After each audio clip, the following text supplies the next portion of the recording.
소개부터 드려야지 될 것 같아요. 제가 한 2시간, 3시간 정도 이야기를 할 텐데 도대체 뭐 하는 사람인가? 나의 2시간을 가져갈 사람이. 예, 그래서 사람아, 일단 제가 이름 참 왜 이렇게 작아, 이거? 본인 이야기를 하는 게 익숙하지가 않은 사람이어서 사실은 조금 그 부분이 부담이 됩니다. 네, 어디서도 하지 않은 얘기인 것 같은데요. 한번 해보겠습니다. 제가 투자를 했다? 어쨌든 투자의 길로 들어서게 된 계기가 텐인텐이라는 카페예요. 아실지 모르겠어요. 이거 알면은 연식이 진짜 나오는 거거든요. 이게 2001년도인가 다음에서 개설된 카페인데 제가 2004년 정도에 알고 이 카페에 가입을 했었던 것 같아요. 그런데 저는 이 카페의 모토가 뭐였냐면 10년 안에 10억 모으기였어요. 그런데 저는 직장을 다니는 사람이었고 도대체 근로소득으로 어떻게 10억을 모으지 10년 안에 도저히 불가능한 이야기다. 지금처럼 이렇게 임금 근로소득이 조금 높은 시기도 아니었기 때문에 그랬는데 막상 카페에 들어갔더니 저 같은 젊은 사람이 너무 많은 거예요.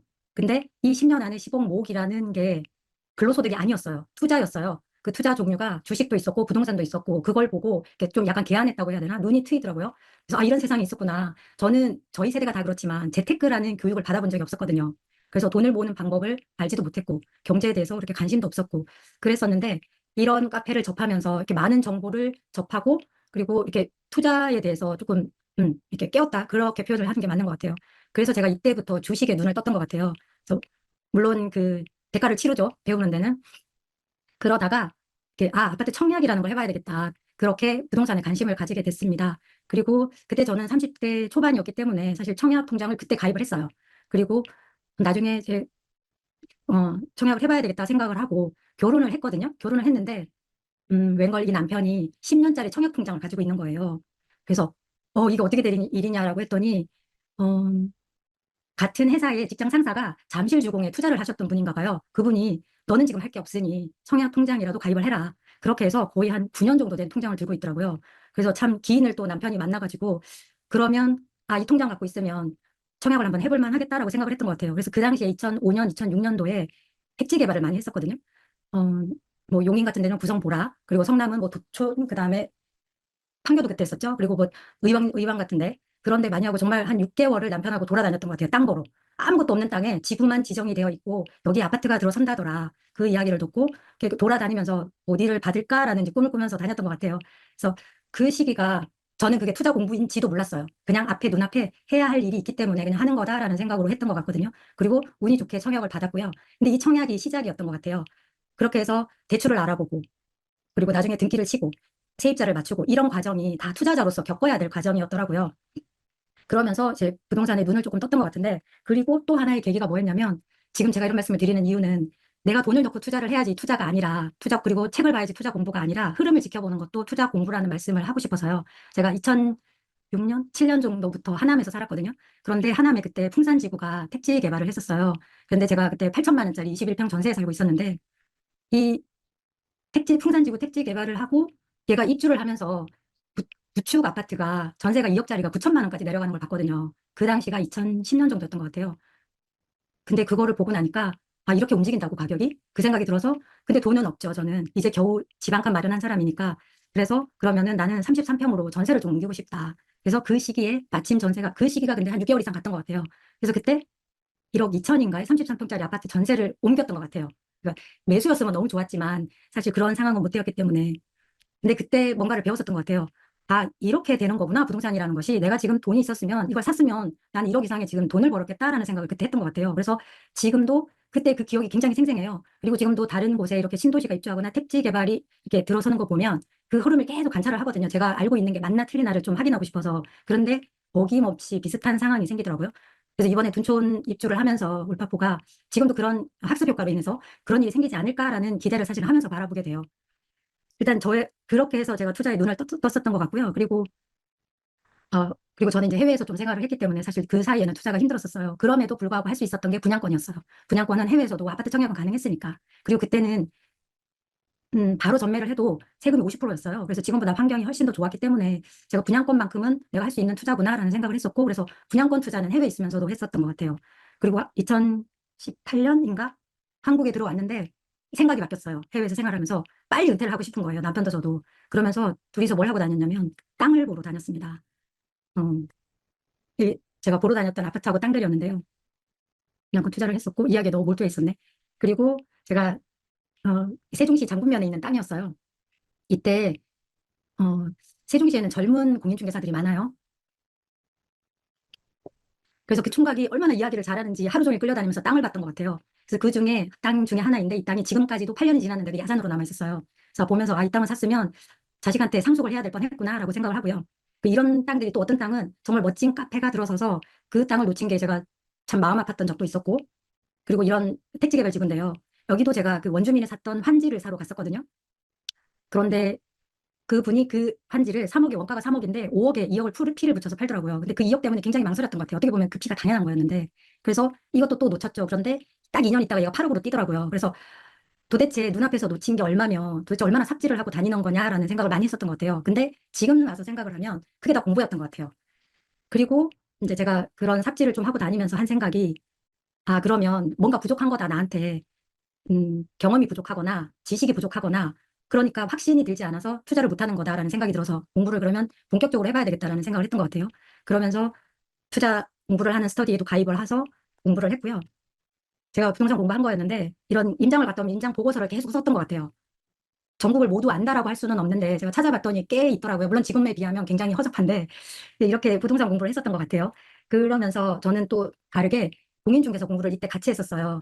이 실무 공부도 중요하지만 이론 공부도 굉장히 중요하다라는 생각을 해서, 그리고 마침 20년도에 코로나가 터져서 사실 밖에 나갈 수 있는 상황도 아니고 누구를 만날 수도 없기 때문에 집에서 이제 공인중개사 공부를 했었거든요. 근데 이 시기가 굉장히 중요했던 것이 뭐냐면 부동산 공부도 하면서 조금 이론을 조금 보충할 수 있는 공인중개사 공부도 굉장히 도움이 돼서 나중에 제가 이렇게 생각을 해보니까 머릿속에 부동산에 대한 배열 정리가 좀 된 시기가 이때가 아닌가 그런 생각을 했었던 것 같습니다.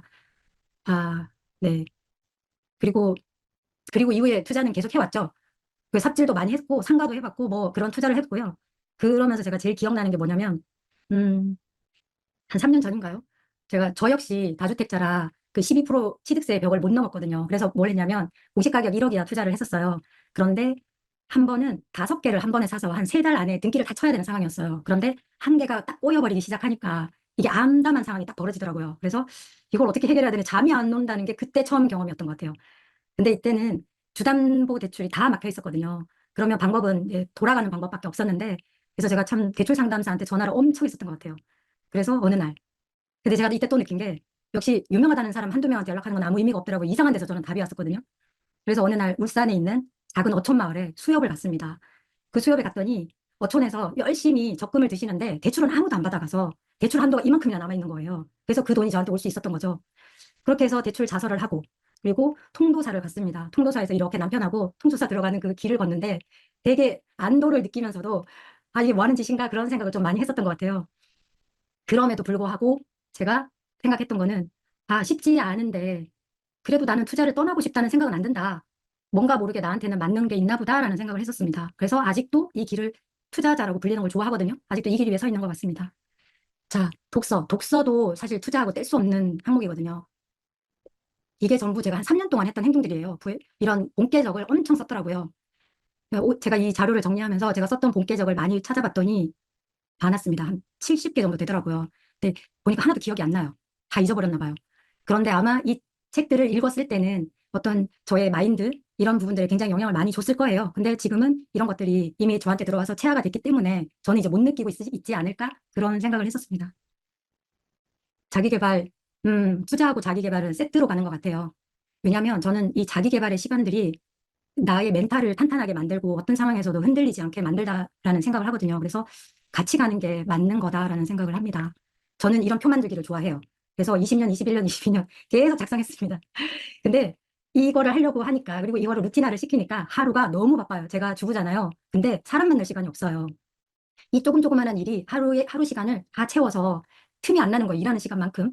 그래서 그리고 그때는 이렇게 체크리스트까지 다 만들었어요. 그래서 오늘 한 거, 책 몇 페이지 읽었나, 지금 약간 미친 짓이죠. 이렇게 한 3년을 몰두를 했었던 것 같아요. 그러다가 22년 후반부에 좀 부모님이 좀 편찮으시고 이렇게 일을 겪으면서 제가 못했거든요. 그리고 작년 이제 한 6월 정도에 아, 원래는 내가 뭐 하고 살았지? 그 생각을 하면서 뒤를 돌아봤거든요. 근데 저는 계획이 없었던 거예요, 작년에. 그래서 뒤를 돌아봐도 뭘 잘했는지 못했는지 기준점이 없어져 버렸더라고요. 늘 저한테 있어서 계획이란 것은 세우면 뭐 하나 반도 못 지키는데 그런 거였었거든요. 그래서 이걸 굳이 계획을 세우고 살아야 되나 이런 참 고민이 많았었던 것 같아요. 그런데 이 막상 계획을 세우지 않아 봤더니 내가 나 자신을 성찰하고 시간을 돌아볼 수 있는 판단 기준이 없어져 버린 거죠. 그래서 아, 계획의 의미가 꼭 지켜야 하는 것이 아니라 내가 나 자신을 돌아볼 수 있는 어떤 근거 자료가 되는구나. 그래서 원래는 또 계획을 세워봤습니다. 그리고 저는 지금은 이렇게 정말 빡세게 이렇게 자기 개발 같은 거 안 하거든요. 어, 다만 자기 그렇게 해보니까 저한테 맞는 것들이 있더라고요. 그래서 그 중에 몇 가지만 골라서 그냥 생활에 장착을 시켜버렸습니다. 아침에 일어나면 뭐 하기, 뭐 한 다음에 뭐 하기. 그런 식으로 세트를 만들어서 그냥 그렇게 생활을 하고요. 그리고 지금까지도 안 잊어버리고 하는 게 참, 저는 영양제 복용을 그렇게 잘 잊어버립니다. 그래서 뭐 먹어야 되는지는 냉장고에 붙여놓고 꼭 체크를 해요. 그래서 제가 지금 그리고 한 3달 전부터 새롭게 시작한 게 뭐냐면 11시에 잠자리 들기. 정말 저는 12시 전에 잠자리에 드는 게 이렇게 힘든 일인지를 몰랐습니다. 그래서 일어나는 건 자신이 있는데 일찍 자는 게 너무 힘들더라고요. 그래서 지금도 이 11시쯤에 잠자리에 드는 게 저한테는 지상 최대의 목표입니다. 근데 이 자료 준비하느라고 지금 한두 시에 자거든요. 다 깨져버린 상황인데. 아무튼, 제가 이런 자기 개발까지 이렇게 보여드리는 이유는 제가 이런 시간들이 저한테 어떻게 작용했는지 저도 잘 몰라요. 그렇지만 지나고 보니 사람이 살아가는 데 있어서 이렇게 한 번쯤은 이렇게 몰두해서 뭔가를 해볼 수 있는 시간이 필요하다라는 생각은 들더라고요. 그리고 이렇게 한 사람이 다음에 또 다른 것도 이렇게 할 수 있는 것 같고, 그래서 저 아이한테도 그런 이야기를 하거든요. 한번 열심히 할 수 있는 건 해봐야 한다. 그래야지 다음에 또 힘든 일을 만났을 때 또 그 산을 넘을 수 있는 그런 자생력이 생기는 거다라는 이야기를 하는데 알아듣는지는 잘 모르겠습니다. 하여튼 저의 투자의 길은 이랬습니다. 그래서 지금은 이거는 제가 경매하던 친구들한테 임대차 보호법, 상가 임대차 보호법, 뭐 주택 임대차 보호법 이런 거 강의했던 거고요. 이렇게 그냥 제가 갖고 있던 작은 지식들을 조금 나누는 시간들이 있었던 것 같습니다. 그리고 지금은 이렇게 가꾸면서 임장스쿨 리더를 하고 있고요. 제가 지금 합류한 지 3개월이거든요. 그런데 제가 또 느낀 게 사람이 전부다라는 걸 여기서 또 느꼈습니다. 아마 청울림 선생님 결이 그래서 그런 것 같아요. 저는 그렇게 말을 하는데 다 그런 분들이 오시더라고요. 너무나 선하고 오픈돼 있고 밝으신 분들. 그래서 제가 어떻게 보면 저 혼자 뭔가를 하던 사람이 이렇게 많은 사람이 있는 곳에 가서 이렇게 잘 섞여서 그 이유는 이 사람들이 다 좋기 때문이라는 생각을 하거든요. 그래서 그런 속에서 이렇게 뭔가를 하고 있다는 게 요즘에 굉장히 조금 행복감 같은 걸 느낀다고 해야 되나? 그리고 굉장히 에너지가 되는 것 같아요. 그래서 역시 혼자보다는 둘보다는 셋이 낫구나라는 것을 많이 느끼는 그런 시간인 것 같습니다. 네, 제 소개는 여기까지 마치겠습니다. 좀 길었죠? 자, 오늘 할 내용이 강동구 지역 분석인데요. 내용들은, 잠시만요. 네, 지역이에 일단은 그 강동구에 대해서 조금 알아보는 시간일 거고요. 그리고 입지 분석하고, 그리고 호재, 그리고 공급이 어느 정도 되는지, 흐름, 그리고 가격, 그리고 임장 루트, 그리고 저의 어떤 분석들, 그리고 시약, 여기까지 정리를 한번 해보겠습니다. 지난주 마포구 할 때 금경쟁이님이 거시적인 지표는 알려주셨어요. 유동성이나 뭐 케이스실러 지수 같은 거, 그리고 금리, 그런 것들 알려주셨기 때문에 저는 그런 부분은 사실 언급을 하지는 않을 생각이고요. 그냥 딱 강동구에 대한 얘기만 해보겠습니다. 얼마 전까지 계속 기사 났던 내용이거든요. 이게 다 강동구에 관한 내용이에요. 그만큼 핫하고 관심들이 많았던 거죠. 제가 2주 전인가 올파포 앞에 갔었거든요. 부동산을 갔더니 다 문을 잠궈 놓으셨더라고요. 그리고 유리라는 유리에는 다 하얀 종이로 붙여 놓으시고 안에서 문을 다 잠궈 놓고 계시고 이 불법 중개 잡는 단속 나온다라는 말씀을 들으시고 아마 그랬던 것 같아요. 그래서 그걸 뚫고 들어가서 이렇게 올파포 얘기를 좀 들었던 기억이 나는데 지금 강동구는 이렇게 모든 사람이 주시하고 있는 그런 동네가 된 것 같습니다. 제가 생각하는 이게 강동구의 좀 장점이라 그럴까? 그런 것들은 일단 고덕동 밑에 상일동이죠. 재건축을 했어요. 그래서 대단지 신축 아파트가 일단은 입주를 했습니다. 그리고 강남 3구 그리고 용산구가 투기 가열지구인데 반해서 이 강동구는 바로 옆에 있잖아요. 그런데도 지금 규제를 피해 나갔거든요. 그래서 또 어떻게 보면 장점. 그리고 강동구하고 견줘볼 만한 신축 단지들이 사실 서울에 많아요. 뉴타운들이. 그런데 그런 구들의 가장 그런 뉴타운들 신축 아파트들의 단점이 학군이 없다라는 거거든요. 학원가가 형성되지 않고. 그런데 강동구는 신축 아파트가 생겼음에도 불구하고 학원가가 그대로 있다라는 거죠. 그래서 그걸 그대로 누릴 수 있고. 그래서 이것 또한 강동구의 장점이 아닌가.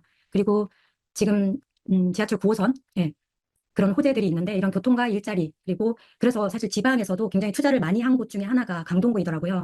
그래서 5월인가 6월에는 30%가 넘었더라고요. 외지인 투자 비율이. 그리고 그 이후에는 계속 한 20% 이상 예, 지금 유지하고 있더라고요. 그만큼 지방에서도 편견 없이 예, 투자를 할 수 있는 곳이 아닌가 그런 생각을 합니다. 강동구는 동남권입니다. 잠시만요. 네. 네, 강동구는 서울은 5대 번역이라고 해서 대생활권으로 이렇게 나눠져 있습니다. 네, 도시기본계획이라는 걸 세워요. 그 안에 보면 서울을 5개의 대생활권역으로 나눠서 그리고 또 그 생활권역은 또 지역생활권으로 나누고 그렇게 해서 관리를 하는 도시발전계획을 세우고 그런 것들이 있습니다. 그 중에 보면 이렇게 서울은 5개의 권역으로 나누고 또 이 동남권이라는 권역은 서초, 강남, 송파, 강동구라는 이런 또 구가 들어가 있고요. 그래서 보시면 어차피 강동구는 누가 뭐라 그래도 강남 3구하고 엮여 있습니다. 그래서 뭐 강남 4구라고 해도 크게 무리가 없을 만큼 입지적인 요소를 갖췄고요. 그리고 학군은 송파, 강동을 합해서 6학군입니다. 강남구가 8학군이죠. 그리고 근데 강동구는 송파에 딱 붙어서 지금 6학군으로 관리가 되어 있고요. 이거는 참고로 보시라고 넣어놓긴 했는데 강동구는 상급지에 속합니다. 상급지이지만 2급지. 네, 지난주에 보셨던 마포구, 성동구 이런 곳들과 어깨를 나란히 하고 있고 송파구보다는 한 급지 아래. 네, 그렇게 이해를 하시면 되고 이런 표들은 나중에 이렇게 부동산 공부를 본격적으로 하시면 사실 위 급지의 흐름을 보고 밑에 급지로 날려가서 사실은 내가 투자를 할 수 있는 판단을 할 수가 있거든요. 그래서 그렇게 활용을 하시면 되는데 그거는 나중에 이런 급지들을 활용해서 한번 보시면 될 것 같습니다. 이게 지도인데요. 강동구. 네, 강동구입니다. 강동구 이 경계를 제가 이렇게 표시를 해가지고 왔는데 보시면 위쪽으로는 구리시, 남양주시와 적혀 있고요. 오른쪽에는 하남시, 그리고 왼쪽 아래에 송파구, 그리고 이쪽은 광진구와 적혀 있습니다. 그래서 이런 도시들과 사실 접해 있으면서 인구도 주고받거든요. 그래서 인구 굉장히 어떻게 보면 송파구랑 하남시 같은 경우는 생활권도 좀 중첩돼 있다라고 볼 수 있고요. 그런데 여기 지금 보시면 제가 굳이 한강 숲 경계까지 가지고 온 이유가 있는데 자, 여기 보시면은 이 다리가 혹시 뭔지 아실까요? 여기서 퀴즈입니다. 혹시 이 다리가 무슨 다리?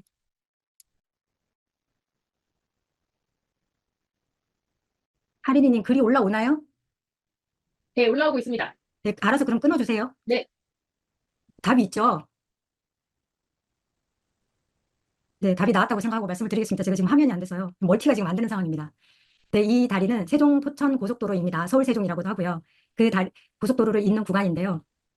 굳이 가지고 온 이유는 이 다리가 지금 이슈가 됐죠. 네. 저는 임의로 그냥 고덕대교라고 부르겠습니다. 이 다리를 가지고 지금 구리시와 강동구가 싸움이 났거든요. 이 다리의 위치가 만약에 고덕이 이렇게 형성이 되어 있었으면 아무 문제가 없었을 텐데 여기 이만큼의 땅이 사실은 구리시 땅이거든요. 그래서 한 87%가 구리시 땅이래요. 그래서 구리에서는 내 땅인데 왜 고덕대교라고 붙여야 되냐라고 주장하는 상황이고요. 강동구 입장에서는 강동구는 돈을 댔습니다. 530억이라는 돈을. 구리를 바라보는 입장에서는 말이 안 되는 거죠. 돈 한 푼 안 냈는데 구리대교라는 이름을 갖다 붙이려고 하고 있는 상황이니 그래서 지금 싸움이 났고 서로 서명운동까지 했고요. 요런 다리입니다. 네, 지금은 이게 이어 붙어 있는 걸 제가 본 것 같은데요.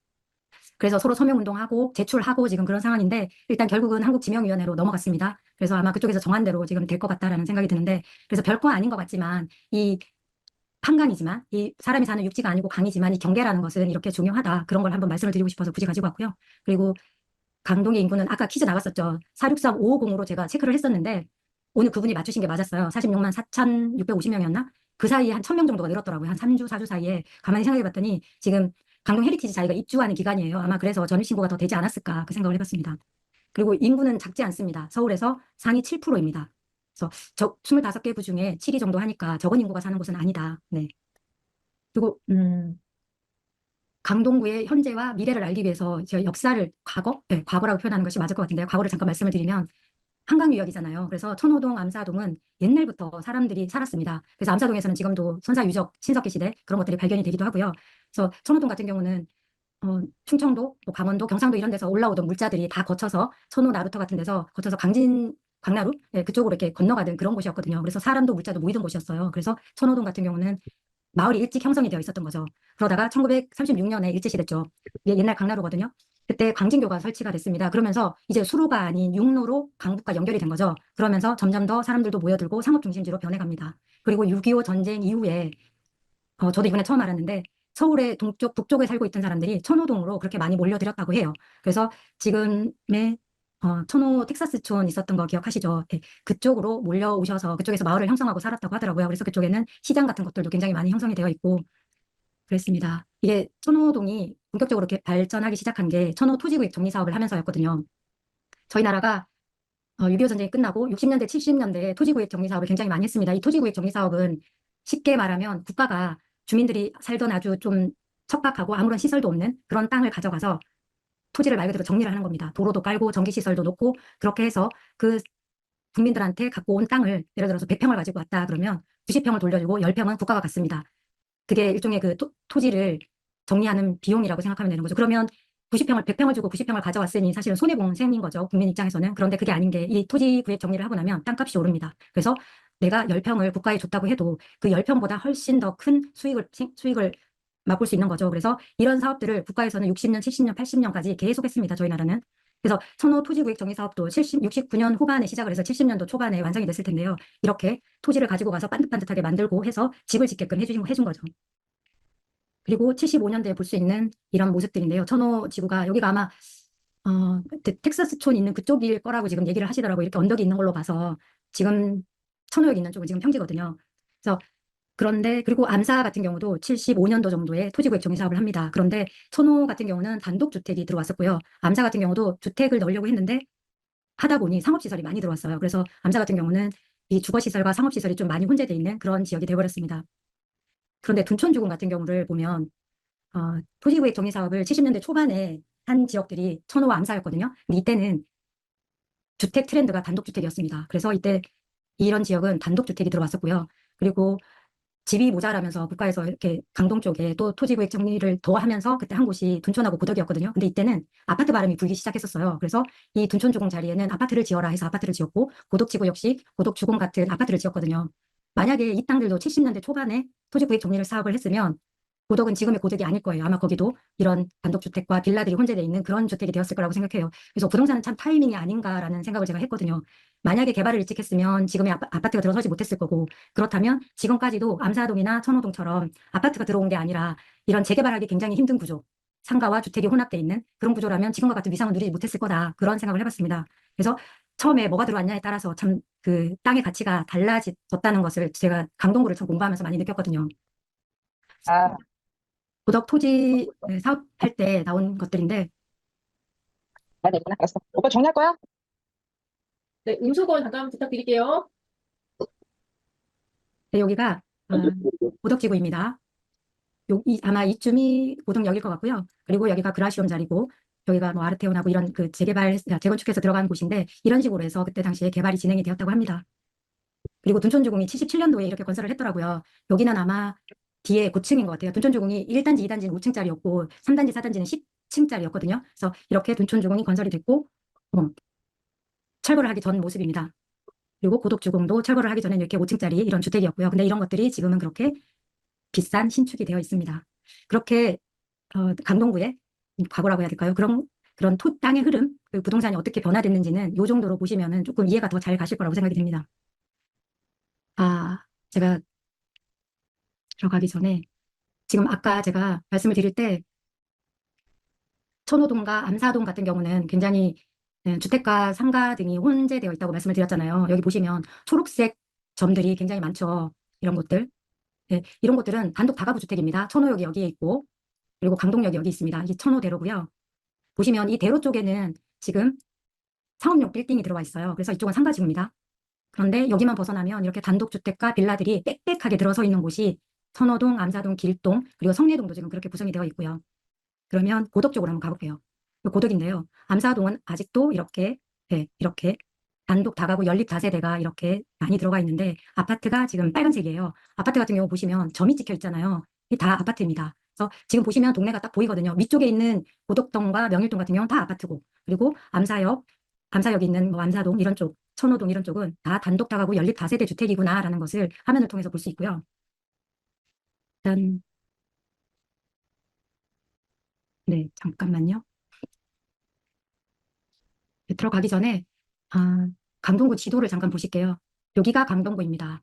이렇게 지적도를 잠깐 보시면 네, 강동구 모습인데 노란색이 주택입니다. 그리고 여기 핑크색으로 되어 있는 곳이 상업지역이에요. 그래서 여기 보면 빌딩들이 굉장히 많고요. 그리고 또 핑크색이 하나 보이죠. 여기가 고덕역 주변에 학원가 있는 명일동 그쪽입니다. 그리고 나머지는 다 주택가예요.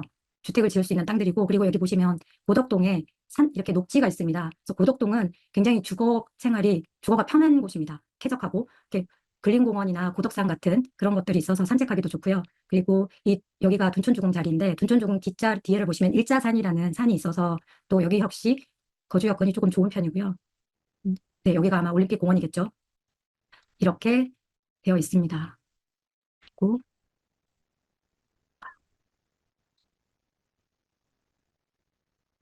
간단하게 제가 설명을 드리면 천호역이 여기에 있습니다. 이렇게 해서 광진구에서 이렇게 들어와서 천호역이 있고요. 그리고 강동역, 여기가 성내동입니다. 그리고 여기가 천호동과 암사동, 그리고 여기가 둔촌동, 그리고 여기가 길동, 그리고 여기가 상일동, 명일동, 그리고 고덕동, 상일동, 여기가 강일이라는 지역이고요. 그렇게 구성이 되어 있습니다. 일단 눈에 한번 익히시면 될 것 같습니다. 네.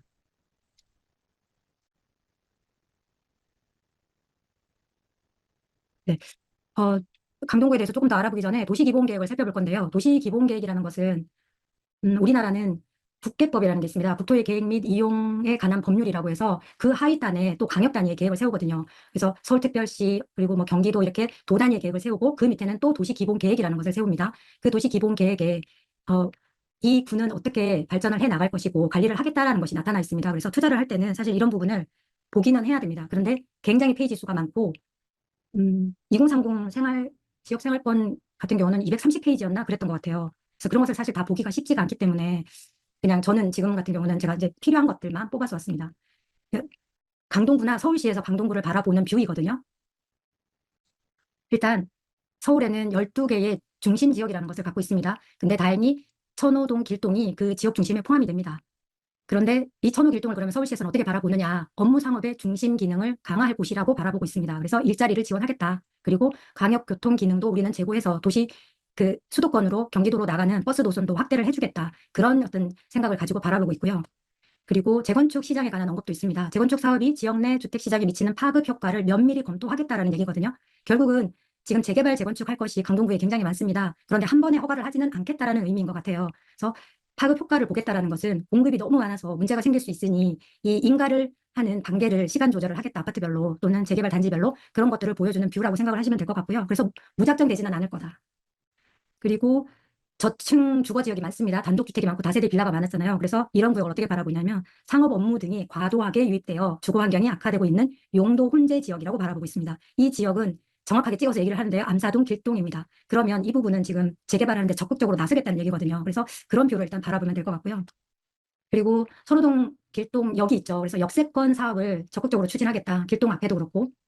그리고 고밀도 복합 개발을 할 수 있도록 업무 상업 기능과 생활 문화 기반을 강화한다. 역세권 개발 밀어주겠다는 뜻이거든요. 인센티브 줘가면서. 그래서 그런 부분도 조금 자세하게 볼 필요가 있다. 그리고 광일역에 복합 환승센터를 만들어주겠다는 얘기를 합니다. 하지 않을 수가 없는 게요.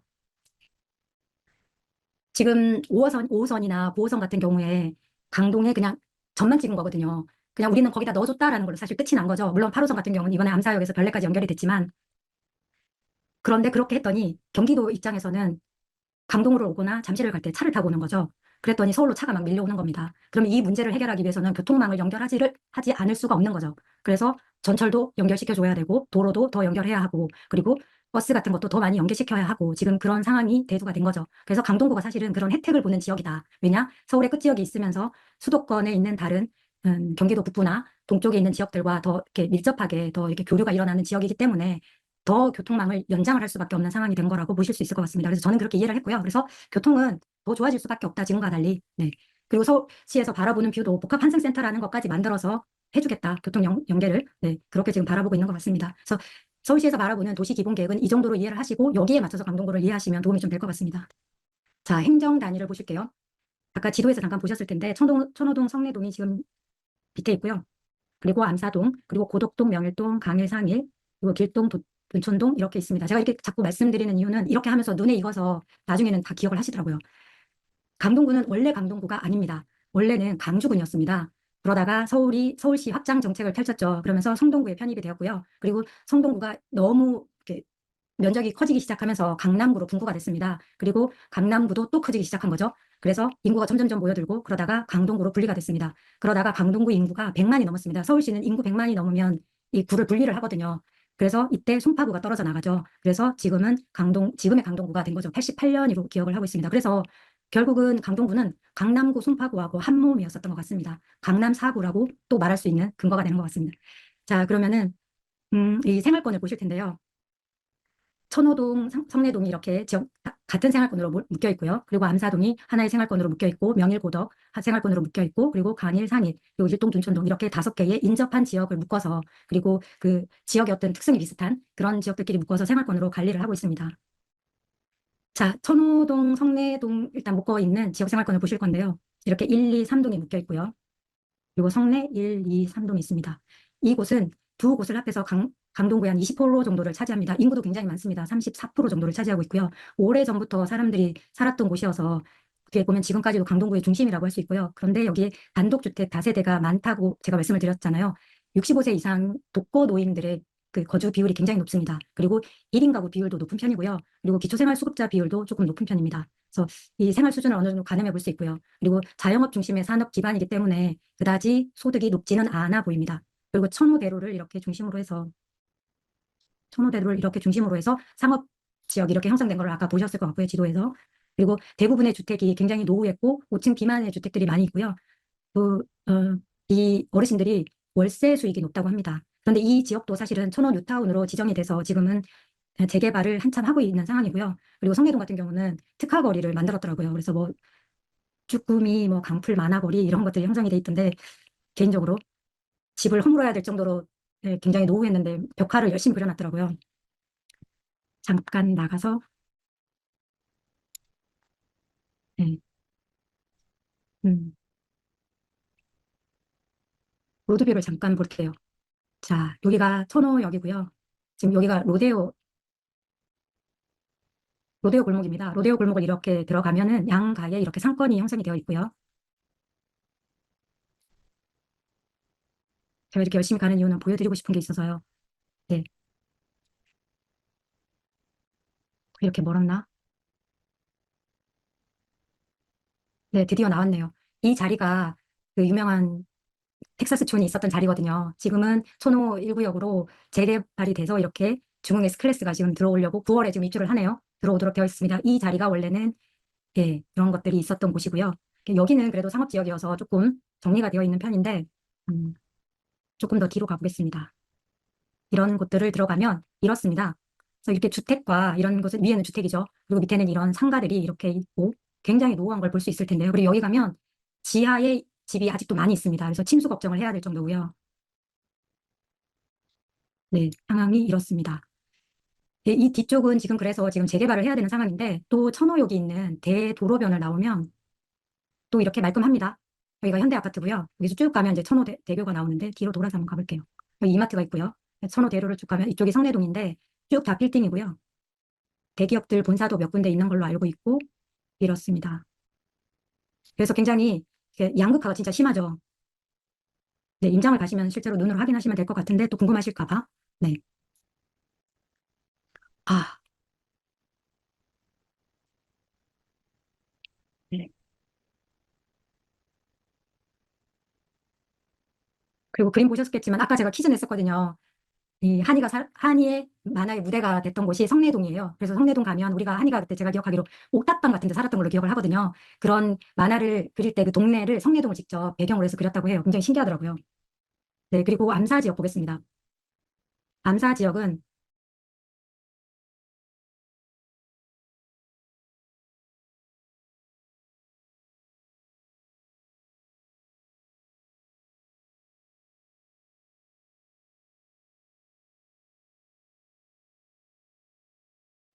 암사 1, 2, 3동이고요.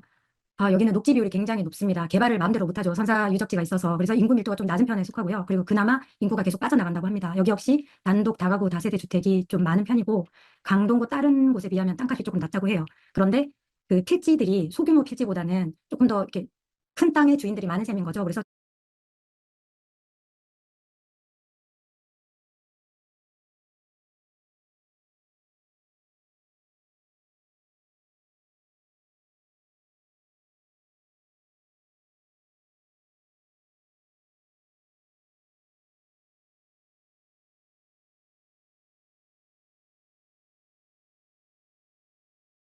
이렇게 건물들도 있고요. 또 아파트들도 보이고. 그런데 이 동네도 이렇게 들어가 보시면 이런 빌라들이 많고 소방차는 절대 들어올 수 없는 이 도로 폭을 보시면 될 것 같아요. 그리고 신축 빌라들도 보이고요. 이런 경우는 지하가 있는 옛날 건물들입니다. 이 신축 빌라로 보이네요. 그래서 이런 것들은 사실 화재가 일어나면 좀 네. 그래서 천호동과 그리 다르지 않습니다.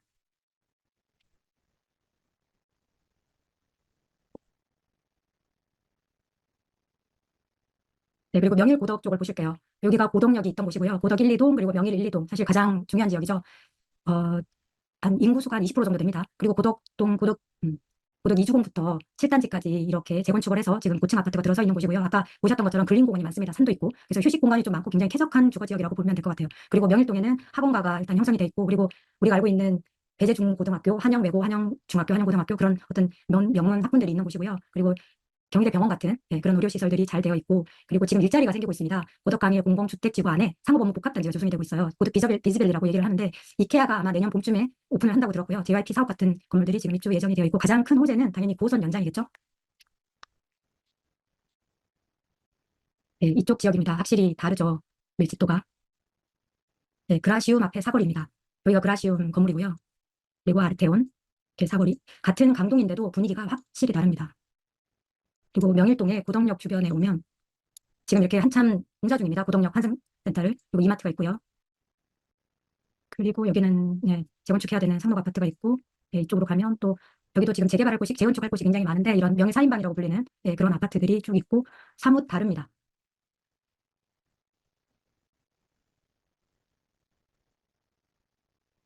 그리고 강일 상일동인데요. 이쪽입니다. 이쪽도 면적은 꽤 넓은 편이에요. 인구도 한 18% 정도 살고 있고, 그리고 여기는 강일 2지구 같은 경우는 주택 조성 사업을 해서 이렇게 아파트들이 굉장히 많이 들어와 있거든요. 이렇게 주거 지역이 형성이 돼 있고, 바로 오른쪽이 미사 지역이에요. 그래서 생활권을 거의 같이 한다라고 볼 수 있고요. 그리고 여기는 임대 아파트 비율이 조금 높은 편이에요. 그래서 선호도 차이가 조금 나는 것 같더라고요.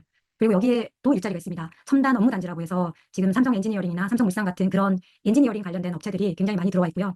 그래서 한 15,000개 일자리가 있다고 합니다. 역시 9호선이 들어오면 수혜를 받을 곳입니다. 한영외고가 있는데, 한영외고 앞에 지금 한참 공사 중이더라고요. 그리고 마지막으로 길동 둔촌인데요. 길동, 둔촌 2동, 둔촌 1동입니다. 아까 퀴즈 나갔죠. 이 둔촌 1동 전체가 올림픽파크 포레온입니다. 그리고 지금 현재 둔촌 1동의 주민은 딱 51명이 전입신고가 되어 있거든요. 이 뒤쪽에 몇 분이 사신다고 해요. 근데 만약에 올림픽파크 포레온이 입주를 하면 아마 3만 명 이상이 전입신고를 할 것 같습니다. 그리고 대부분이 여기는 주거지역이에요. 길동만 상업지역이 좀 많은 편이고요. 그리고 여기는 당연히 땅값이 높습니다. 남사동이 가장 낮고요. 그리고 참고로 말씀드리면 성내동하고 선호동도 비교를 하면, 성내동은 개발을 할 때 이 잠실 쪽하고 연결을 해서 개발을 했거든요. 그래서 성내동이 땅값이 조금 더 비쌉니다. 그런데 지금 거의 비슷하게 취급한다고 해서 굉장히 성내동 사람들이 뭐 싫어한다 그런 말씀을 드렸는데, 사실 가보면 성내동은 굉장히 편안한 분위기더라고요. 네, 그렇게 해서, 그리고 이 둔촌동 같은 경우는 5호선과 9호선 전철이 모두 지나가죠. 그래서 교통은 굉장히 좋은 편이다. 네, 그렇게 보시면 될 것 같습니다. 그렇게 해서 5개의 생활권을 모두 받습니다. 자, 여기서 퀴즈가 나갑니다. 하리니님 확인해 주세요. 올라오면 말씀해 주세요. 네. 네, 많이 잘 맞춰주고 계십니다. 네, 그러면 갈까요? 네. 네, 성내동입니다. 네, 쿠키님. 네. 잠깐 언급을 드렸었는데, 이제 강동구 인구를 볼게요. 인구는 지금 46만 4,835명입니다. 정확하게. 오늘자 확인을 한 건데요. 일단 강동구는 한때는 49만 명까지 갔었습니다. 이때는 아마 재건축이 시작이 되지 않았을 거고요. 그리고 송파구를 분구하기 전에는 100만 명을 돌파했던 지역이고, 그리고 그 고덕 주공이 재건축되기 이전 그때부터 이 인구가 조금씩 감소를 했습니다. 그러다가 둔촌 주공까지 재건축하면서 이주를 하고 42만 명까지 내려갔죠. 그리고 고덕 그 주공이 재건축이 돼서 입주를 하면서 그라시움을 필두로 해서 이렇게 쭉 다시 지금 이렇게 올라가서 현재는 46만 명이고요. 아마 내년 후반 정도 되면 50명을 찍지 않을까, 그렇게 예상을 합니다. 아마 12,000세대니까 한 가정에 3명만 잡아도 36,000명, 그래서 거의 50명에 육박을 할 거다. 이 인구가 의미하는 바는 강동구에서 9호선 연장을 그렇게 오랫동안 계속 요구를 했다고 합니다. 서울시에. 근데 꼼짝도 안 했다고 해요. 그런데 둔촌주공에, 그리고 고덕주공이 재건축을 하고 둔촌주공까지 12,000세대가 들어오는 상황이 되니 서울시에서는 오케이를 했다라고 합니다. 이렇게 많은 인구가 살고, 그런데 교통은 그것을 감당하지 못하는 상황이기 때문에 바로 오케이가 났다라고 제가 뒷얘기를 들었는데요. 그래서 인구는 너무 많으면 사실 문제가 되겠지만, 나의 어떤 도시를 위해서 나의 어떤 주장을 관철시킬 때는 이것도 힘이 된다고 생각합니다. 그리고 강동구와 인구 이동을 주고받는 지역들이 있거든요. 가장 많은 인구 이동을 주고받는 곳이 순파구, 그리고 하남시, 강남구, 남양주시 정도이고요. 그리고 전입, 방금 본 것들은 전출이었고요. 전입도 송파, 하남, 광진, 강남구, 남양주시 이런 곳에서 많은 사람들이 들어옵니다. 송파구가 사실은 가장 인접해 있기도 하고 인구 유출 유입도 많은 편입니다. 제가 그래서 송파구에서 도대체 강동구를 왜 올까라는 생각을 했었거든요. 그런데 대부분의 사람들이 학업 때문에 온다고 하더라고요. 그래서 중학교 학군을 보고 오시는 분들이 생각보다 많다라는 얘기를 들었습니다. 그래서 이 시점에서 중요한 거는 올파폰이 입주를 하면 송파나 광진, 하남, 남양주 이런 곳들은 과연 흐름이 어떻게 될까 한번 지켜보는 것도 공부가 될 것 같습니다. 그리고 교통은 아까 퀴즈를 낼 때 전철 몇 개가 다니나 물었을 때 정확하게 맞추시더라고요. 5호선, 8호선, 9호선.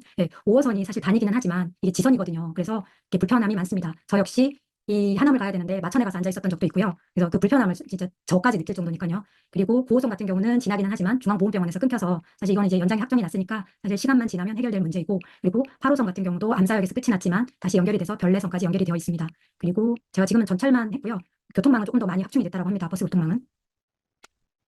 학군을 볼게요. 학군은 우리가 알고 있는 전통 학군들이 있습니다. 배재중, 배재고, 한영중, 한영고 정도는 많이 들어보셨을 텐데요. 실제로 그 진학률을 보면 배재중이 자사고를 많이 가더라고요. 아마도 배재고로 갔을 확률이 높겠죠. 어쨌든 배재고가 또 대학 진학률이 좋기 때문에 뭐 그게 문제가 될 건 아닌 것 같고요. 그리고 그렇게 진학률을 봤을 때 배재중, 명일중, 고덕중 같은 학교들이 상위권을 차지하고 있었습니다. 학교 위치를 보시면 배재중 여기 있고요. 명일중, 고덕중, 강일중 이런 학교들이 여기 있습니다. 다 아파트 단지 안에 있는 거죠. 그래서 이쪽들이 학군이 굉장히 좋은 곳이다. 그래서 아파트 값도 어느 정도 반영해서 녹아 있을 것이다라는 생각을 할 수 있고요. 그리고 제가 한번 줄을 세워봤습니다. 우리 나무조아님이 이런 팁을 주셨는데 서울 강남구를 기준으로 해서 이렇게 쭉 줄을 세웠어요. 그랬더니 강동구는 특목고 진학한 학생이 한 85명에서 80명 정도 되더라고요. 그런데 강남구 같은 경우는 125명이 돼요. 그리고 양천구 목동 같은 경우는 105명 정도, 그리고 송파구는 95명. 그래서 비교를 했을 때 사실 송파구에는 많이 떨어지지가 않더라고요. 그리고 노원구하고 비교했을 때는 확실히 차이가 좀 났습니다. 그리고 분당은 25명인데 사실 이거를 믿을 수는 없는 게 분당 같은 경우는 일반고도 상당히 좋거든요. 그래서 굳이 자사고를 가지 않아도 되는 상황이라 사실 똑같은 기준으로 평가를 하기는 무리가 있고요. 물론 강남구도 마찬가지입니다. 워낙 일반고가 좋은 곳들이 많기 때문에. 그래서 다만 강동구가 학군이 좋다고 하는데 도대체 학군이 얼마나 좋냐를 서울에 있는 유명한 학군을 조금 비교를 해서 한번 확인을 해보려고 했고요. 그래서 그렇게 봤을 때 그렇게 떨어지지 않는다라는 결론을 내렸습니다. 그래서 대학 입학률을 한번 봤거든요. 배재고 같은 경우에 의대를 작년에 33명을 보냈더라고요. 서울대를 37명. 결코 작은 숫자가 아니거든요. 물론 희문고 같은 경우 한 70명 정도 보내고 그 밑에 학교들은 한 40명 그 정도 수준인데 배재고도 적지 않았고 한영외고 같은 경우도 서울대를 45명이나 보냈고 한영고도 자사고죠. 18명 정도를 보내고 그렇게 수준이 떨어지는 곳은 아니더라. 네. 이런 것을 알 수 있었습니다. 학원가는 사실 122개면 많은 것은 아니거든요. 그런데 딱 밀집되어서 형성이 되어 있고 그리고 앞에 명문 학교들이 있고 그래서 이렇게 학군지를 형성하고 있는 게 가장 큰 장점인 것 같습니다. 그리고 지금 올파포가 상가가 하나도 없잖아요. 그래서 이 올파포 쪽에 또 학원들이 들어오면 서로 또 이렇게 도움을 받을 수 있는 학원가가 형성이 되지 않을까라는 생각은 해봅니다. 여기 명일동에 있는 학원가인데요. 목동이나 강남구처럼 그렇게 1층부터 뭐 두각이나 이런 건물처럼 이렇게 통건물로 되어 있진 않아요. 1층은 다 상업시설이고 지방도 이렇게 되어 있거든요. 이렇게 동청 같은 데를 가도 뭐 여기는 조금 새로운 건물이 들어서서 이렇게 학원가가 형성되어 있는 걸 볼 수 있습니다. 그 상권은 아까 상가 지역을 제가 보여드렸었는데 네, 여기가 중심 상가였고 일반 상업 지역이었고 지금 개수로 보시면 사실 1,007개, 1,270개가 되거든요. 근데 아까 상가 보셨죠? 1층에 굉장히 허름한 3층짜리 건물에 1층에 생활형 어떤 그 자영업 하시는 분들의 그런 상가들이 1,007개가 있다고 보시면 될 것 같아요. 그래서 굉장히 큰 상가이지만 수준은 그렇게 소득이 높지 않은 곳이다. 네. 그리고 실제로 매출이 굉장히 높은 곳은 이쪽이다. 네. 그렇게 보시면 될 것 같습니다. 그리고 올파포 앞에 시장이 있으면서 이쪽에도 상가가 형성이 되어 있거든요. 생각보다 깨끗한 편이에요. 이쪽하고 달리. 거기에도 조금 상가들이 형성이 되어 있습니다. 그리고 고덕 그라시움 있는 쪽에도 상가가 있는데요. 임대료가 굉장히 높다고 합니다. 그래서 제가 비어 있는 걸 좀 많이 봤거든요. 그래서 물어봤더니 임대료를 도저히 버티지를 못한다고 하더라고요. 그래서 여기 이쪽에 고덕 프로지오 쪽으로 가거나 또는 미사 쪽으로 이사를 많이 간다고 합니다. 그래서 미사 쪽에 가서 다시 뭐 장사를 하시거나 그런 분들이 굉장히 많다라고 들었습니다. 그래서 아무튼 임대료가 비싸다. 네. 길동 주변 아까 보셨겠지만 이런 상가들이 형성이 되어 있고요. 그리고 암사동 쪽 상가들이 이런 수준입니다. 그리고 천호역은 확실히 빌딩가이고요. 그리고 천호 로데오 거리가 이렇게 형성이 되어 있습니다.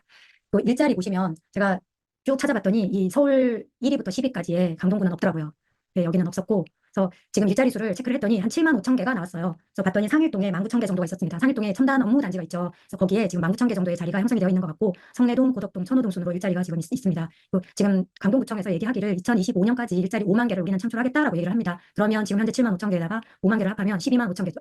그러면 강서구 사실 마곡 때문에 그렇겠지만요. 한 이쯤엔 오지 않을까. 그러면 강동구의 가장 지금까지의 취약점이랄까? 그런 부분이 일자리였거든요. 그리고 강남의 어떤 베드타운 그런 이야기를 사실 많이 들었는데 이런 일자리 문제가 해결이 되면 조금 더 위상은 좋아지지 않을까라는 생각을 해봅니다. 그 소득 비교를 조금 해봤는데요. 강동구 평균 소득은 4,600만 원 정도입니다. 그러니까 높은 편은 아니죠.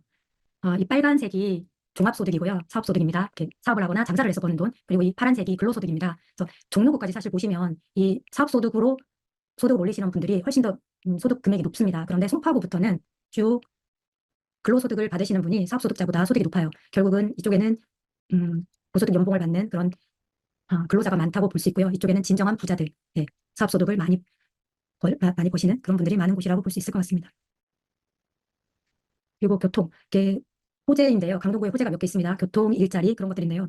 말씀을 많이 드려서 5호선 4단계 연장되는 건 다 아실 것 같고요. 현재 중앙보훈병원까지만 지금 끝이 났죠. 그런데 여기서부터 이렇게 고덕 강일지구 있는 곳까지 4개 역이 새롭게 생깁니다. 그래서 길동 생태공원역, 그리고 한영외고역, 그리고 고덕역은 급행이 다니는 환승역이 되고요. 그리고 이쪽에 고덕 비스밸리가 지금 생기는데 그쪽에 또 역이 생기면서 이쪽 업무지구의 활성화에 도움이 좀 될 것 같습니다. 이 9호선은 아시는 것처럼 사실 골드라인이라고 부르잖아요. 뭐 노년, 고속터미널, 여의도 이런 곳들을 갈 수 있는데 사실 지리적으로 보면 강동구가 강남하고 그렇게 멀지 않거든요. 그런데 교통을 이용해서 가려면 사실 가까운 곳이 아니에요. 그런데 이 9호선이 들어오면 강남을 거의 20분 만에 간다고 해요. 급행을 타면. 그리고 여의도는 40분. 그래서 강동구 입장에서 봤을 때는 굉장히 큰 호재다. 네, 그렇게 생각을 할 수 있습니다. 네. 고덕역에 생기는 환승센터예요. 굉장히 멋있죠. 그럼 여기서는 5호선과 9호선이 만나는 거고요. 여기 이마트가 있고, 이마트는 지금도 있습니다. 그리고 여기가 그 명일동 학원가 있는 상가지구고요. 그러면 여기에 이렇게 고덕 환승역이 이렇게 들어오는데, 네, 멋있습니다. 그리고 암사 별내선 연장을 했죠. 8호선이. 이미 이거는 드러난 호재인데요. 이걸 굳이 말씀드리는 이유는 사실 암사 역사공원이 암사 강동구 입장에서 봤을 때는 암사 역사공원이 새로 생긴 거거든요. 그런데 이곳을 이용할 수 있는 인원은 사실 한정적이에요. 이 주변에 있는 아파트들이나 그랬었는데 사실 천호동에 있는 분들은 다른 말씀을 하시더라고요. 지금까지 불이나 남양주에서 천호동을 오기가 쉽지 않았다고 해요. 그래서 천호동 상권 같은 경우에 남양주에서 이 별내에서 8호선을 타고 천호동이나 잠실로 오는 사람들이 있으면 천호동 그 상권이 더 활성화가 될 거다라는 말씀을 하시더라고요. 그리고 충분히 일리가 있는 말씀이었고 저 역시도 얼마 전에 아는 분 얘기를 들었는데 잠실에서 전세로 살던 분이셨대요. 근데 그분이 구리에 집을 샀다고 하더라고요. 이 집을 산 이유가 잠실에서 8호선을 타면 구리까지 출퇴근이 너무 가까운 거예요. 그래서 굳이 잠실에 비싼 금액으로 전세를 사느니 구리에 가서 집을 사겠다라고 해서 집을 샀다고 하더라고요. 그래서 계약금을 치렀다라는 얘기를 들었는데 그 이야기를 들으니까 교통이 이렇게 연결이 되니까 이렇게 인구 이동이 또 이렇게 이루어질 수 있구나. 네, 그런 배움을 또 저는 가졌습니다. 그래서 굉장히 주변에 있는 아파트들은 좋겠네라는 어떤 그런 굉장히 편협적인 시각을 가지고 있었거든요, 사실은. 근데 이렇게 저렇게 알아보다가 참 시야가 좁았구나 그런 생각을 좀 했었습니다. 네, 암사 역사공원 개통한 곳이고요. 그리고 GTX-D 노선이 확정이 됐죠. 강동을 지나갑니다. 김포, 인천에서 팔당까지 가는 건데요. 원주까지. 이게 삼성과 잠실을 지나서 강동을 지나서 갑니다. 그래서 아마 굉장히 많이 남은 시간이 굉장히 많이 남은 것 같은데요. 그래도 이런 그 급행이 지나간다라는 것은 향후에 봤을 때는 굉장히 큰 호재일 수 있다. 네, 그 정도로 여기시면 될 것 같습니다. 2035년이 완공 목표라고 하는데 GTX-BC 진행 속도를 봐서는 네, 불가능할 것 같습니다. 그리고 아까 고덕대교 말씀을 드렸는데요. 세종 포천 고속도로 RC가 그 비즈밸리 부근에 생기거든요. 그러면은 이 강동구 입장에서는 인적 물류 이동이 굉장히 좋아지는 거죠. 지방에서 오는 차들 그리고 위에서 내려오는 것들이 다 서울로 진입을 하는 곳이 강동 RC가 되거든요. 그래서 수도권의 어떤 남북에서 서울로 들어오는 굉장히 중요한 중심지가 되겠구나. 네, 그런 생각을 했습니다. 그리고 25년에 완전 개통이 된다고 합니다. 저도 이쯤 천안에 제가 살고 있거든요. 여기 RC가 있습니다. 동천안 RC라고요. 저는 또 늦게 여기 주변에 땅을 보러 갔었거든요. 이미 많이 올라 있더라고요. 그래서 또 뒷북을 치고 왔었던 기억이 납니다. 네, 일자리 호재가 있는데요. 첨단 업무지구는 지금 형성은 사실은 됐습니다. 엔지니어링 산업 단지 그리고 첨단 업무, 뭐 소프트웨어 이런 업체들이 들어와 있고요. 그리고 15,000명 정도가 지금 상주하고 있고 아까 말씀드렸었는데 유동인구까지 하면은 업무 보러 오는 사람들, 벤더들 이런 업체까지 하면 한 3만 명 정도가 드나드는 곳이라고 합니다. 네, 이런 삼성 엔지니어링 건물이 여기 있고요. 그리고 지금 이케아가 들어온다고 해서 많이 말씀들 하시는데 고덕 비즈밸리입니다. 위치가 여기고요. 서울 고덕 강일 공공주택지구 안에 업무지구가 있습니다. 그 업무지구에 이렇게 상업 업무 복합단지가 들어오는데 여기에 이케아 같은 것들이 들어오고 그리고 JRP도 신사옥을 만든다고 하고 그리고 여러 개 후쿠전자나 뭐 이런 업체들이 또 사옥을 짓는다고 해서 지금 굉장히 강동구에서는 밀고 있는 지역이죠. 그리고 또 고동역이 생기고요. 9호선이요.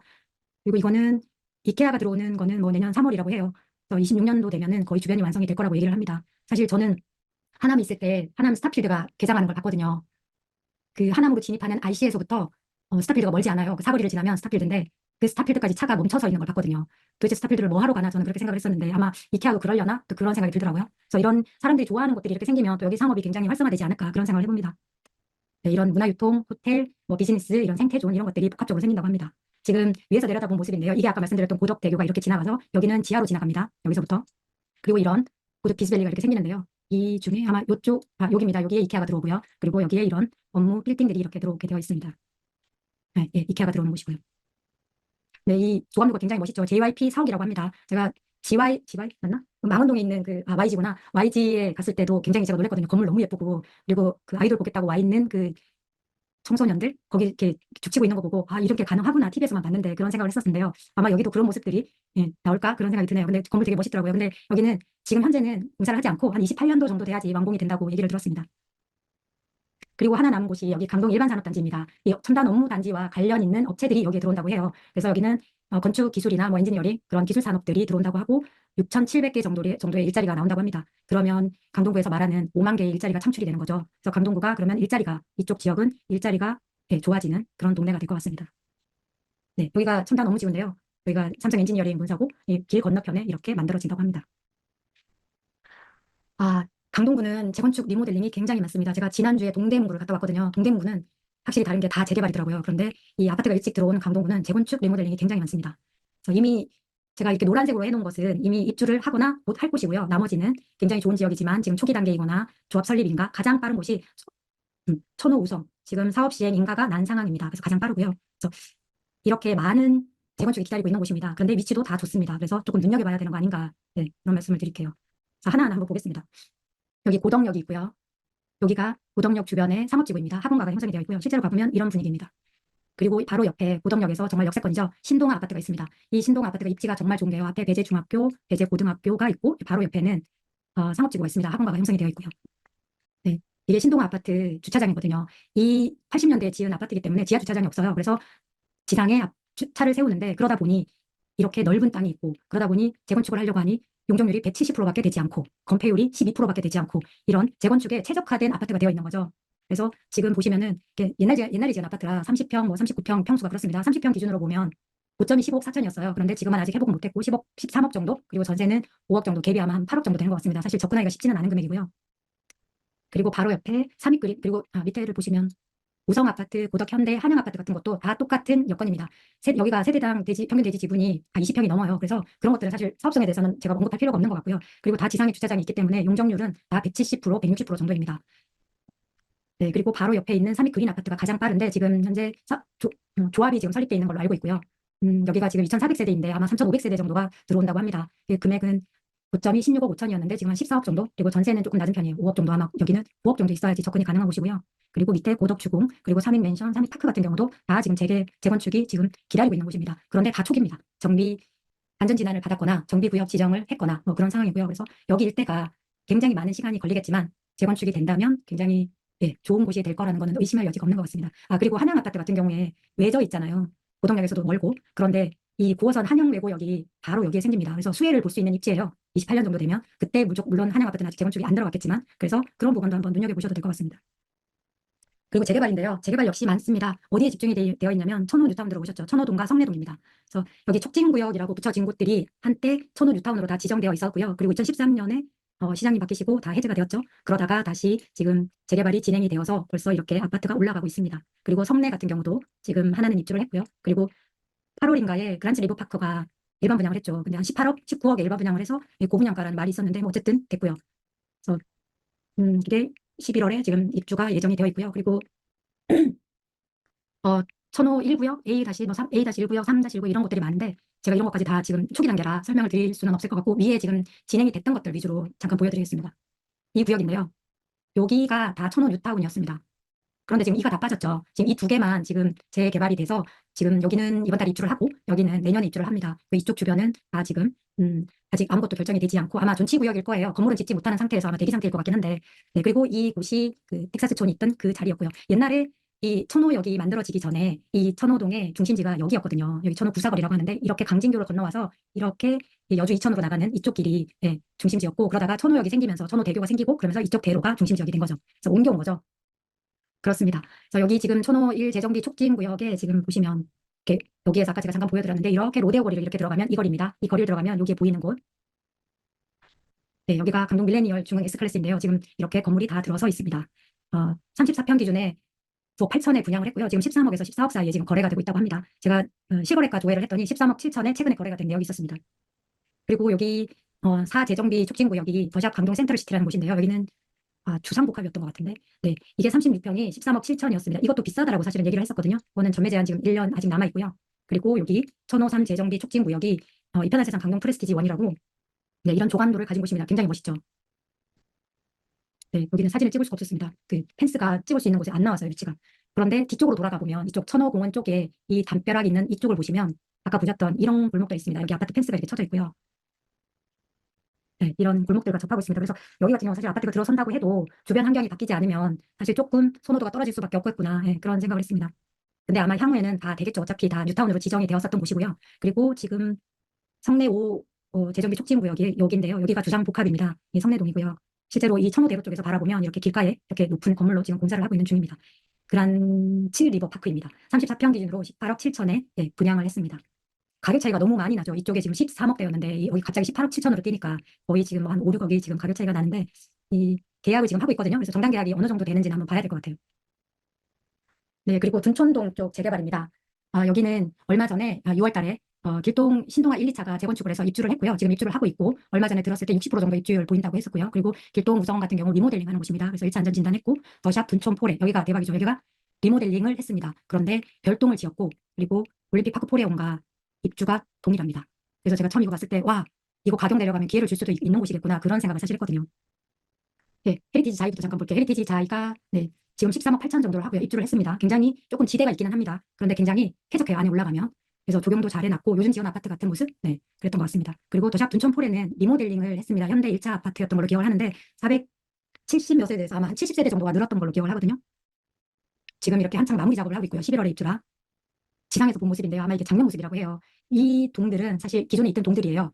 이 동들 역시 마찬가지. 그런데 제가 동그라미 해놓은 이 동들이 별동으로 해서 새롭게 동을 지은 거거든요. 그래서 이 세 동은 일반 분양을 했어요. 일반 분양 금액이 한 13억 정도? 예, 그랬는데, 그래서 처음에 리모델링을 했는데 별동을 지었다? 그래서 제가, 그러면은 건폐율이 굉장히 낮은 곳인가 보다. 예, 그래서 찾아봤더니 역시 15%밖에 안 됐더라고요. 그래서 이렇게 새롭게 일반 분양하는 물량이 굉장히 좀 많이 나온 편인 거죠. 원래 자기 세대 수에 비하면. 그래서 수평 증축으로 예, 별동 일반 분양을 했던 그런 아파트인데, 올파포랑 입주가 같아서 아마 영향을 좀 받지 않을까, 입주장에. 예, 그런 생각을 했습니다. 이 108동이 이동입니다. 이동. 예, 멀쩡하죠. 네. 네, 흥미로워서 가져왔고요. 그리고 올림픽 파크 포레온입니다. 12,032세대고 지금 24억 얼마까지 찍었죠. 네, 입주를 앞두고 있고 지난번에 부동산을 갔더니 소장님이 거래는 안 된다라고 하시더라고요. 그리고 거래 물건 리스트를 쭉 봤더니 25억 밑으로 없었던 것 같습니다. 28억에서 30억까지 나온 물건을 봤습니다. 그리고 그것도 전화를 하면 그 자리에서 또 올리거나 물건을 넣는다고 하더라고요. 그래서 지금 현재는 예, 거래가 없는 상황, 예, 그리고 부동산도 문을 닫았고 예, 그런 상황인 것 같습니다. 네, 또 퀴즈 타임입니다.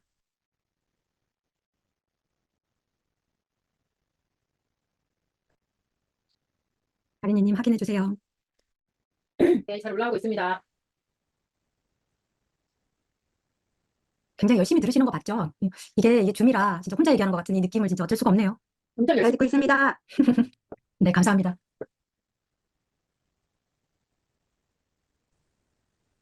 됐을까요? 네, 네, 다 공개합니다. 네, 곧 비즈벨리였죠? 네, 네, 요게 업체님. 네, 넘어갈게요. 자, 이제 공급까지 끝났고요. 흐름을 볼 텐데요. 매매 지수와 월세, 전월세 지수를 가져왔습니다. 네, 지금 거래량부터 먼저 보실게요. 6월에 거래량이 536건이었어요. 상반기 때 1위를 했던 곳이긴 한데 강동구가 7월에 450, 8월에 216건입니다. 많이 줄어들고 있기는 하죠. 물론 네, 뭐 휴가나 이런 계절적인 요소가 있을 것 같긴 한데 그래도 어느 정도 심리가 조금 반영되지 않았나 하는 생각이 조금 들기는 합니다. 그리고 월세 같은 경우도 6월에는 1,400, 전월세도 7월에 1,084, 8월에 거의 반으로 지금 줄어 있는 상황이고요. 그래서 이 지수 가격이 어떻게 변했나 지수를 보면 지금 거래량은 조금씩 이렇게 줄었는데 아직까지 가격은 지금 안 내려온 상황입니다. 이 가격이 의미하는 것이 이 정도 가격이 올라갔으니 살려는 사람들이 주춤할 수도 있겠죠. 그래서 아마 거래량이 약간 소강 상태일 수도 있을 것 같고요. 여러 이유가 있을 것 같습니다. 그리고 전월세 같은 경우는 지금 매매를 못 따라가죠. 매매가 이렇게 고개를 들었는데 아직 전월세 같은 경우는 조금 지금 상승했다. 예. 그리고 거래량도 조금 줄어드는 추세이고 예. 그런 상황입니다. 그래서 옛날에 급격하게 인도권 같은데 급격하게 매매 가격 오를 때 전세가 못 쫓아가서 밑에 깔려있던 그런 예, 그 정도까지는 아니지만 어쨌든 그렇게 차이가 좀 나는 상황이다. 예. 그렇게 보시면 될 것 같아요. 그 매물들을 제가 좀 조사를 해봤는데 24년 5월에 지금 매물이거든요. 매물. 이렇게 많습니다. 4,600. 그리고 그러면서 그 이후로 이렇게 조금씩 줄어갔고요. 그리고 전세 같은 경우는 이렇게 아직도 많이 쌓여 있습니다. 그리고 월세도 이렇게 지금 많이 쌓여 있는 상황이고요. 근데 이런 상황에서 지금 12,000세대가 들어온다는 거죠.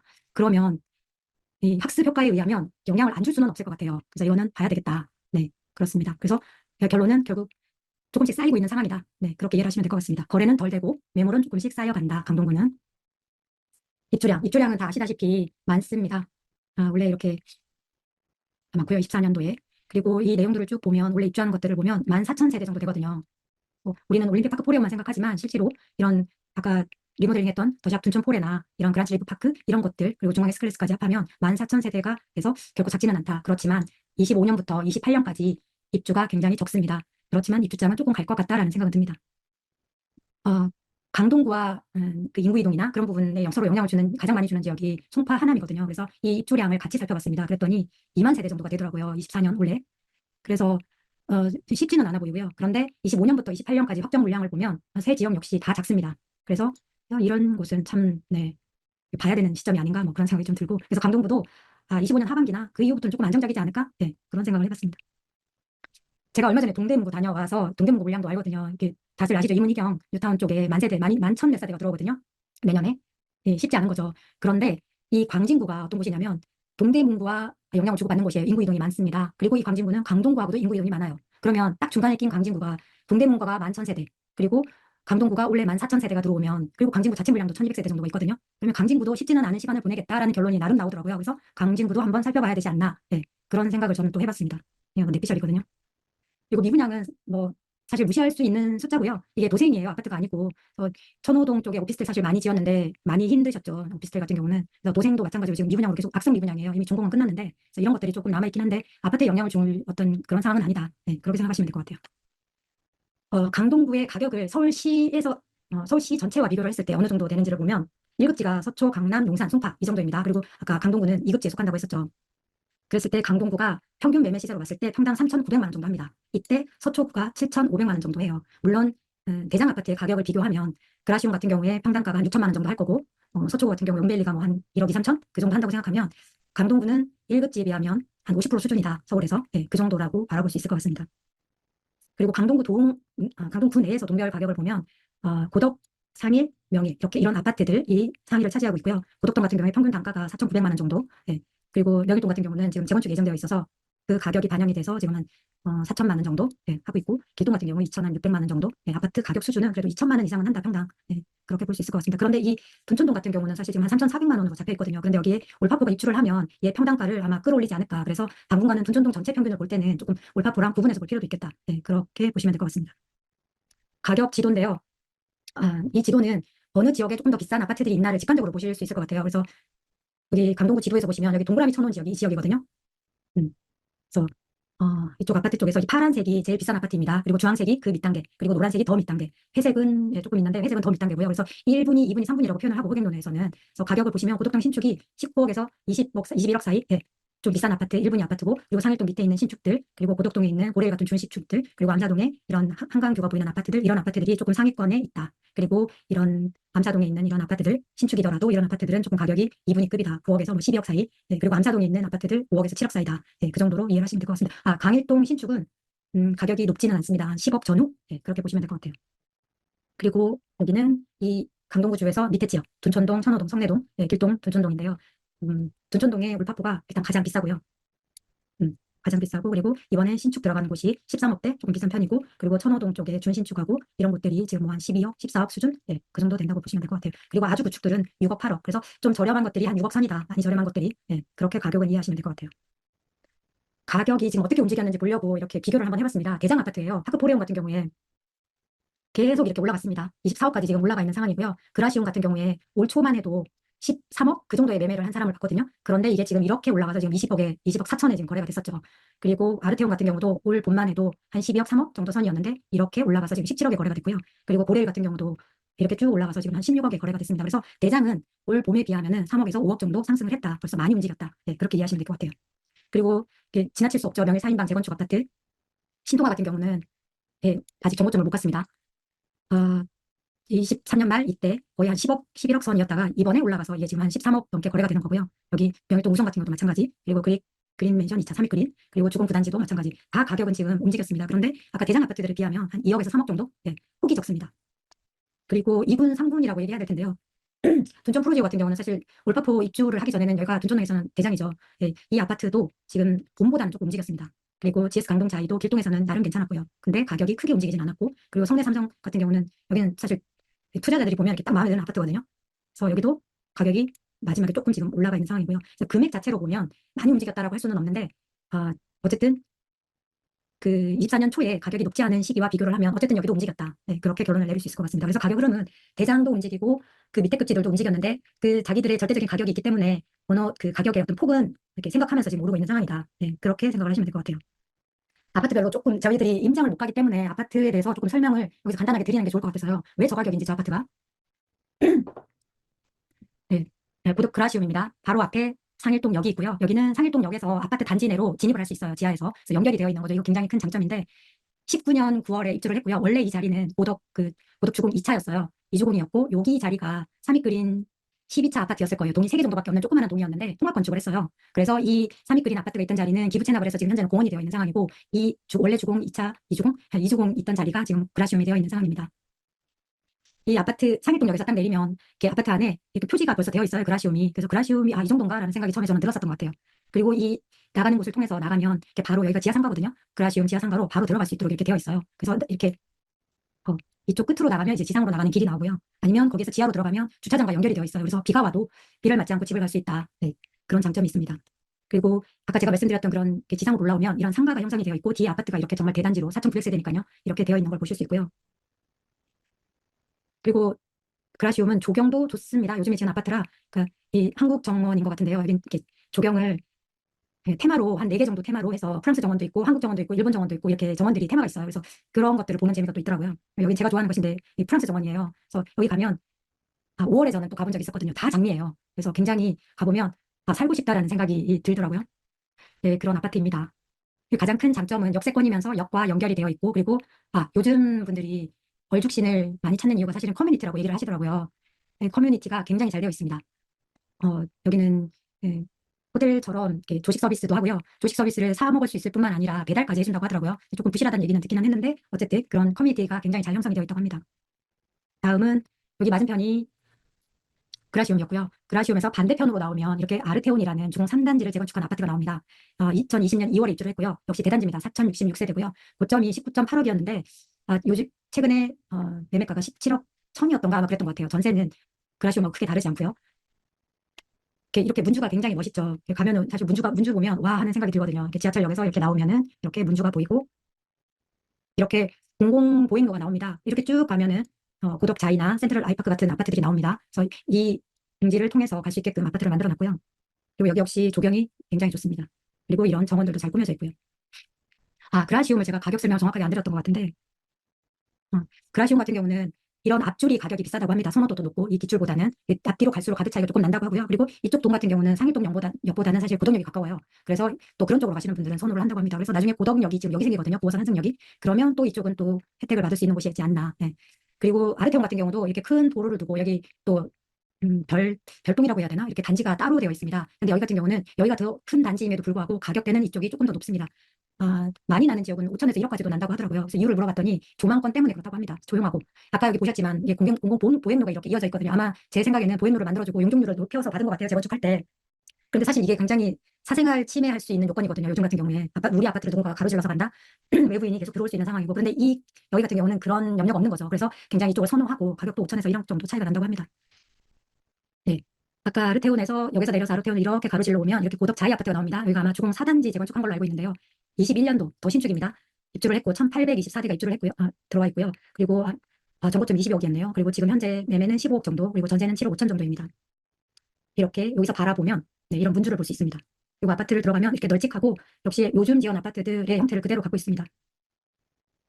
그리고 하나 보실 게 제가 여기에 지금 초록색 동그라미를 쳐놨거든요. 여기가 원래 이 재건축하기 전에 아파트가 상가가 여기에 있었습니다. 근데 이 상가의 모양 잠깐 보여드릴게요. 지금 이렇게 되어 있거든요. 이유는 이 아파트가 재건축을 할 때 이 상가는 재건축을 같이 하지 않았어요. 그러니까 이유는 많은데요. 서로 그래서 결국은 공유물 분할 소송을 하고 그래서 토지를 나눴고 그래서 아파트만 재건축을 했고 상가는 이렇게 남았는데 재건축을 하는 동안 이 상가를 이용할 사람들이 없잖아요. 그래서 상가는 망한 거죠, 사실은. 그래서 굉장히 흉물스럽게 이렇게 남아있고 얼마 전에 경매에 나왔어요. 이게 한 150억 정도가 150억? 네, 150억 정도가 감정평가액이었다고 하는데 낙찰은 아마 70억 정도의 채권자가 그것도 받았다라는 얘기를 들었습니다. 그러면은 빠른 시일 내에 개발이 될 수도 있지 않을까 주인을 찾았으면. 네. 네, 아파트에서 본 모습은 이렇습니다. 그런데 이게 어떤 사유가 있었냐면요. 쪼개기를 150명 정도로 했어요. 한 40몇 개짜리 상가를. 이게 그러니 이 등기부가 100명이 넘으면 등기인을 안 알려주거든요. 다 표현을 못해서. 그래서 쪼개기를 이렇게 150명까지 해서 도저히 이 상가를 포함을 하면 이 재건축을 할 수가 없는 거죠. 사업성이 안 나오죠. 그래서 이 결국은 다 망한 거죠. 이거 피 주고 들어간 사람들, 이런 사람들은 다 망한 케이스. 지금은 이런 상가 쪼개기가 금지되어 있습니다. 올 봄부터 아마 국회 통과했을 거예요. 이 부산에서 크게 문제가 됐었죠. 부산 그 슈퍼짜리가. 저도 한번 본 적이 있거든요. 한 평짜리에 책상하고 의자만 놓고 한 명씩 앉아 있어요. 상가 쪼개기를 다 해서 등기를 다 한 거예요. 근데 문제는 뭐냐면 이 등기를 받아준다는 거죠. 등기소에서. 아무것도 할 수 없는 그런 조그만한 것들을. 저도 작년에 무슨 아파트였지? 올림픽 패밀리타운이었나? 이게 경매가 나와서 저도 보러 간 적이 있었는데 거기도 9평짜리를 3평짜리로 나눠서 등기를 치려고 하면 구청에 물어봤더니 이걸 받아준다는 거예요. 그때만 해도 쪼개기가 된 거죠. 그래서 쪼개기가 굉장히 쉽더라고요. 그래서 결국 결국은 그게 옥매로 나왔었는데 취소가 돼서 뭐 아무것도 할 수는 없었지만 어쨌든 10구나 잠실구청이나 이런 곳에서 다 받아주더라고요. 네, 이런 일이 있었던 아파트입니다. 네, 그리고 이번에는 고레일로 가보겠습니다. 고레일은 고덕 시형 아파트 재건축한 곳인데요. 조금 일찍 했죠. 2016년 했습니다. 역시 3,600세대 대단지고요. 고점은 17억 2억까지 갔었네요. 그리고 매매 현재는 16억 5천, 아직 고점에 도달은 못했고 전세는 사실 비슷합니다. 저쪽 고덕 쪽하고. 그리고 단지는 이렇게 3개 단지로 나눠져 있습니다. 여기가 고덕역이면은 이렇게 통해서 가는데요. 가장 선호도가 높은 것은 3단지예요. 이유는 역에서 가깝다.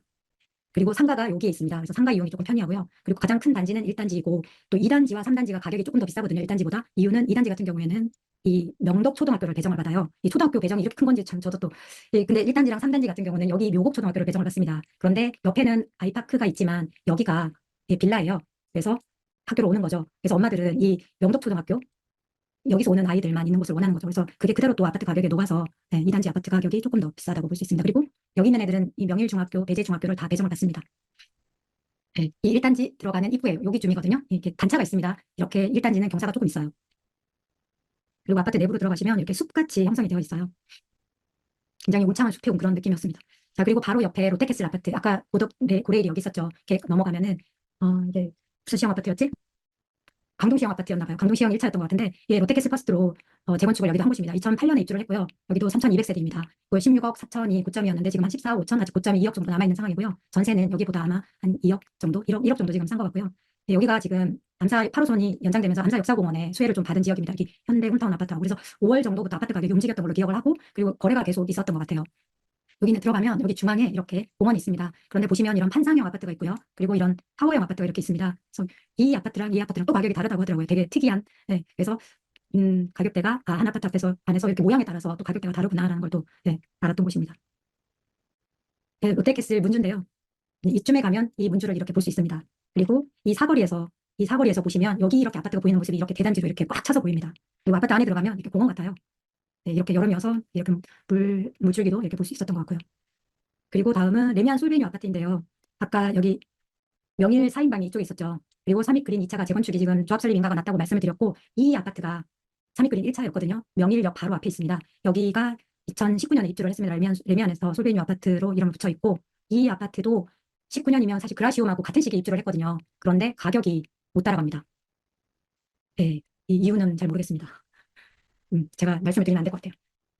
네, 이렇게 보면 여기 사거리 쪽에서 여기 사거리에서 바라보면 또 이런 모습입니다. 그런데 제가 여기 또 동그라미를 쳐놨죠. 이게 삼익그린 1차일 때 재건축을 하기 전에 상가입니다. 이 상가도 재건축을 할 때 빠졌습니다. 굉장히 많은 싸움이 있었다고 해요. 그리고 여기 있는 주인들이 절대 재건축 안 해도 된다 우리는 그렇게 반대를 많이 해서 결국은 이 상가는 그대로 살려놓고 아파트만 따로 했다고 합니다. 이렇게 이렇게 반대를 하는 사람이 많은 경우에 이렇게 과감하게 떨쳐내고 가니까 아파트가 이렇게 속도감 있게 진행이 돼서 재건축을 할 수 있는 것 같아요. 이런 것도 굉장히 중요하구나 그런 생각을 좀 많이 했습니다. 이 강동구 아파트 들어보면서. 네, 아파트 내부 모습이고요. 그리고 이제 올파포입니다. 올파포는 네, 둔촌주공이죠. 안에 둔촌초등학교, 미래초등학교가 2개 있고요. 지금 현재는 휴교 상태이고요. 그리고 이 전체가 둔촌 1동입니다. 행정구역이. 그리고 둔촌동역, 그리고 둔촌 오륜역, 9호선이 지나가는 그리고 중앙보훈병원이 이렇게 있고요. 3개의 역을 사용할 수가 있습니다. 그리고 이 즈음이 아마 1단지, 뭐 2단지, 3단지, 4단지로 지금 형성이 되어 있던 것 같아요. 그래서 단지마다 커뮤니티가 각각 형성이 되어 있다고 하더라고요. 그리고 상가도 각각 있고 그래서 한 단지이지만 너무 넓기 때문에 각 단지 안에서 해결이 되게끔 만들어놨다는 얘기를 들었습니다. 분양은 13억대 했죠. 33평 기준으로. 근데 지금 제가 업데이트를 못했네요. 24억 5천까지 제가 본 것 같아요. 거래는. 그리고 실제로 지금 매물은 아마 한 28억까지 나와 있는 걸 제 눈으로 확인을 했고요. 모습은 이렇습니다. 아까 보셨던 것처럼. 근데 되게 특이했던 게 둔촌동역을 나오면 이렇게 지금 공사를 하고 있어요. 역시 그라시움처럼 이렇게 지하철역과 올파포 상가를 연결하는 통로를 지금 작업을 하고 있더라고요. 굉장히 만들어지면 굉장히 좀 굉장히 좋지 않을까. 네. 그리고 이 맞은편 길에서 맞은편에 보면 둔촌역 전통시장이 있거든요. 여기서 바라본 모습인데요. 굉장히 이쪽은 전통시장이 있고 이쪽은 정말 신축 아파트가 들어서고 이 신구의 조화가 굉장히 재밌더라고요. 그래서 제가 이거 재밌네 하고 사진을 찍어왔었는데요. 지금 보면은 그런데 여기에 이쪽이 지금 역세권이거든요. 이 역세권 개발을 지금 하고 있어요. 그래서 이 앞에 이쪽을 다 헐어내고 상가를 국가에서 임대해주는 형식으로 짓겠다라고 얘기를 하더라고요. 그래서 이쪽 편에 있는 그 아파트인지는 이미 지금 분양을 지금 하는 걸로 알고 있어요. 그래서 이쪽 편에도 지금 굉장히 많은 역세권 고밀도 개발을 해서 많은 변화가 일어나고 있다. 그래서 나중에 둔촌 여기 올파포가 들어서고 이쪽까지 들어서면 여기는 더 좋아지지 않을까. 그렇습니다. 그리고 위에 보시면 제가 이런 구축이 있어요. 이런 구축들도 가격이 움직였습니다. 올파포 때문에. 그래서 이런 것들도 조금 한 번씩 보시는 게 좋을 것 같고요. 그리고 여기가 지금 모아타운이 지금 추진 중이거든요. 그런데 지정은 제가 된 걸로 알고 있어요. 그런데 반대하는 사람이 좀 많은가 봐요. 그것도 지분이 큰 사람들이. 그래서 지금 해제를 한다 안 한다 지금 의견이 조금 대립되고 있는 것 같더라고요. 근데 만약에 되면 위치가 너무 좋은 거죠. 그래서 한번 이렇게 추이를 조금 지켜볼 필요도 있을 것 같다는 생각이 듭니다. 그래서 각 동별 시세인데요. 8월 30일 기준입니다. 이렇게 둔촌동, 고덕, 상일, 명일 이렇게 쭉 시세 동별로 시세를 봤는데 당연히 둔촌동 올파포가 24억으로 최상위권이고요. 고덕동은 그라시움이 20억 수준이고 동일 수준이라고 보시면 될 것 같아요. 아르테온, 상일동의 대장인 아르테온이 18억 수준, 그리고 명일동은 아까 보셨던 상가랑 재건축 별도로 왔던 그 레미안 명일 솔베뉴가 17억 정도, 그리고 암사동이 확실히 떨어지죠. 그리고 강일동이 제일 좋다는 곳이 9억대, 그리고 길동, 강동 헤리티지 자이가 6월에 입주를 했는데 14억 선에서 지금 거래가 되고 있고요. 그리고 천호동 같은 경우에 뭐 레미안 강동 팰리스 같은 주곡이 지금 한 15억 정도, 그리고 성내동은 올림파크 수자인 같은 경우에 지금 한 13억 정도에 거래가 되고 있습니다. 그래서 동별로 이런 가격 흐름을 가진다. 그 정도 이해를 하시면 될 것 같습니다. 그리고 제가 동그라미를 쳐놓은 거는 그냥 한번 보시면 좋을 것 같아서요. 네, 임장 루트인데요. 제가 2만 보짜리라고 해놨거든요. 2만 보 조금 더 넘었던 것 같습니다. 그래서 혹시 오늘 이런 강의 보시고 한번 가봐야 되겠다는 생각이 드시면 가격 흐름하고 다 있으니까 한번 이 그라시움에서 시작해서 한번 이렇게 해서 걸어보시는 것도 괜찮을 것 같아요. 그리고 3만 보 이상짜리도 있습니다. 저는 도저히 하루에 갈 수 없는 건데요. 우리 남주환님이 가능하실 것 같아요. 이 성내동하고 천호동, 암사동까지 다 포함되어 있거든요. 네, 아마 보시면 진짜 강동구를 한눈에 파악하실 수 있는, 그리고 여기다가 여기 이제 이런 단독주택들도 보시면 굉장히 좋을 거다. 그래서 이런 선택사항. 네, 드디어 이제 또 네 번째 퀴즈가 나왔네요.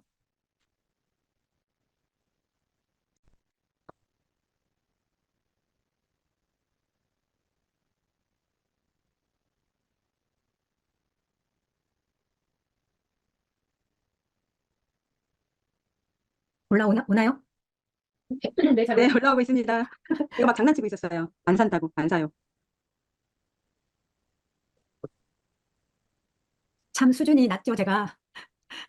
더 높은 걸 만들 수가 없었습니다.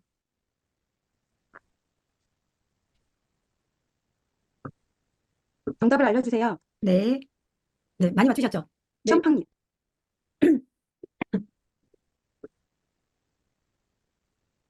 갈까요? 네. 네. 자, 강동구 이제 본 내용은 다 끝났습니다. 이 정도 설명을 드리면은 뭐 일단은 제가 할 수 있는 건 한 것 같아요. 일단 지금 현재 대장은 재건축을 완료했던 신축입니다. 올파포나 그라시오, 마르테온 이런 아파트들이고요. 그리고 앞으로도 재건축 재개발이 활발하게 진행될 동네입니다. 결국은 신축의 공급이 계속 지속이 된다는 얘기인 거죠. 그래서 오늘의 대장이 내일도 대장이라고 말할 수 없다. 다만 시간은 많이 남았다. 네. 고덕역 주변에 명일동 4인방이 재건축이 되면 사실 이때는 이건 지켜봐야 될 것 같아요. 그래서 아마 5년, 10년 후에 얘기겠지만 네. 대장이 어떻게 될지는 봐야 될 것 같습니다. 그리고 강동구가 취약했던 교통이나 일자리가 참 많이 개선이 되고 있어요. 그래서 선호도는 더 높아지지 않겠나라는 생각이 듭니다. 그리고 올파포가 입주를 하고 우리의 학습 효과에 의하면 강동구 시세가 눌리는 게 사실 맞거든요. 그러면 매수를 할 수 있는 기회가 온다. 그래서 한번 지켜보는 게 좋겠다. 그리고 고득 비즈밸리나 강동 일반 산업단지 같은 일자리가 생기면 인구가 유입이 되는 거죠. 그래서 만약 일자리가 5만 개가 생기면 다 그 사람들이 다 이사 오지 않아도 2만 명 정도만 와도 주택시장에는 호재인 거죠.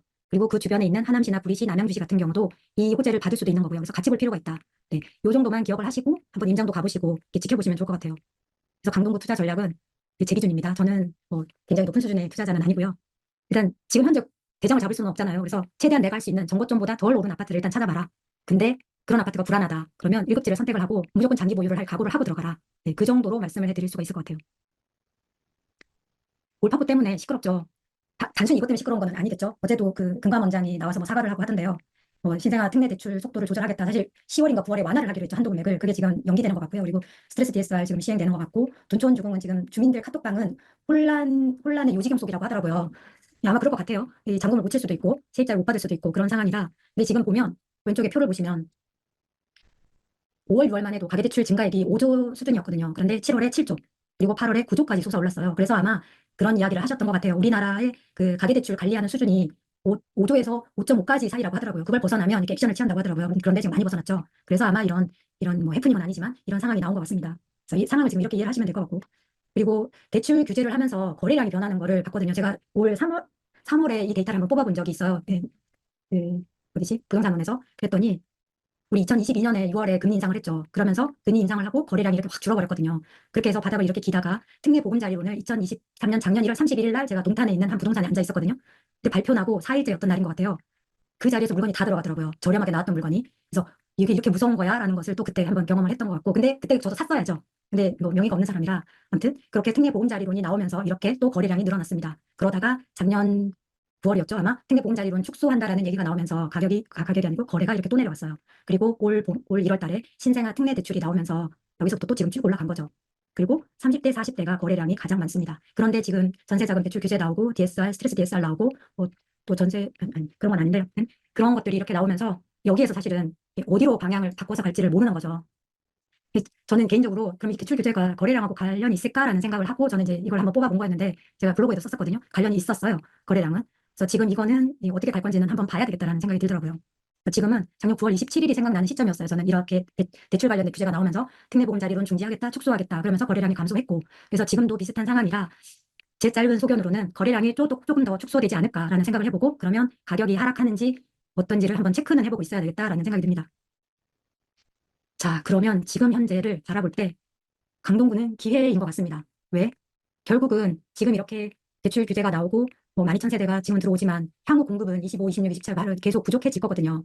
그러면 우리가 놓쳤던 집 나간 매수 타이밍이 집을 찾아올 수도 있어요. 그래서 한번 내가 진짜 관심이 있고 강동구에 그러면 한번 지켜볼 필요가 있다. 그리고 지금은 굉장히 복합적인 상황이거든요. 대출 규제도 나왔고 아파트는 대량으로 공급을 하고 그런데 또 생각보다 가격은 안 떨어지고 전세도 어느 정도 유지하고 있고 물론 매물은 쌓이지만 그래서 이런 상황을 내가 아파트를 살 거는 아니고 그렇지만 어떻게 이 흐름이 변해가는지를 이렇게 객관적인 입장에서 한번 지켜보는 것도 굉장히 큰 공부가 되지 않을까 네, 그런 생각을 합니다. 네, 그러니까 강동구에 대한 얘기는 진짜 끝났고요. 어떤 아파트를 사고 그리고 아파트를 살 때 뭘 봐야 하고 그 투자를 어떻게 해야 되고 그런 이야기를 사실 여기서 하기는 조금 그렇고요. 조금 더 그런 건 세분화되고 내용도 너무 방대하고 그래서 저는 뭐를 해야 될지 모르겠고 지금 뭐를 해야 되지 이런 고민을 하고 있는 분들이 조금 도움이 될까 해서 제가 요 뒤쪽에 이런 내용 조금 넣어봤습니다. 종자라고 하죠. 우리 종잣돈, 시드머니라고 하는데요. 이 종자를 늘리는 게 저는 되게 중요하다고 생각을 합니다. 못 움직이거든요. 근데 이 종자는 머니도 있잖아요. 이 머니는 근로소득이 있고 이렇게 사업소득 같은 게 있겠죠. 제 주변에는 근로소득 외에 사업소득을 마련하는 사람들이 굉장히 많습니다. 경매를 받아서 작은 아파트나 이렇게 오피스텔을 경매를 받아서 에어비앤비 하시면서 한 달에 이런 것들 두세 개씩 돌리면서 한 달에 월소득을 2, 300씩 내는 분도 있고요. 그리고 무인 빨래방 같은 거 하시면서 이 굉장히 수익 좋거든요. 저는 대전에서 한 달에 700 정도 버는 분도 봤어요. 300에서. 그런 분도 있고 그리고 뭐 블로그 수익이나 이런 그러니까 근로소득 외에 내가 수익을 낼 수 있는 것들을 고민해 볼 필요가 있는 것 같아요. 왜냐하면 근로소득만 가지고 내 종자를 늘리기에는 시간이 너무 많이 필요하니까. 그리고 이 시드에는 저는 지식도 있다라고 봅니다. 돈도 중요하지만 돈만 가지고 투자를 할 수 있는 건 아니거든요. 그래서 돈을 모으면서 이 지식도 사실은 모으는 게 굉장히 중요하다고 생각을 해요. 그래서 책 읽고 경험도 쌓고 그리고 공부도 하고 더 중요한 것들 지인들도 만들고 투자하는 지인들도 그래서 이런 활동들이 어느 정도 이렇게 하면서 조금 체계를 잡으면 좀 투자를 하는데 도움이 되겠다. 그래서 종자를 일단 늘려라. 어떤 종자든지 머니든지 지식이든지 네, 그런 일단 시간이 필요한 것 같습니다.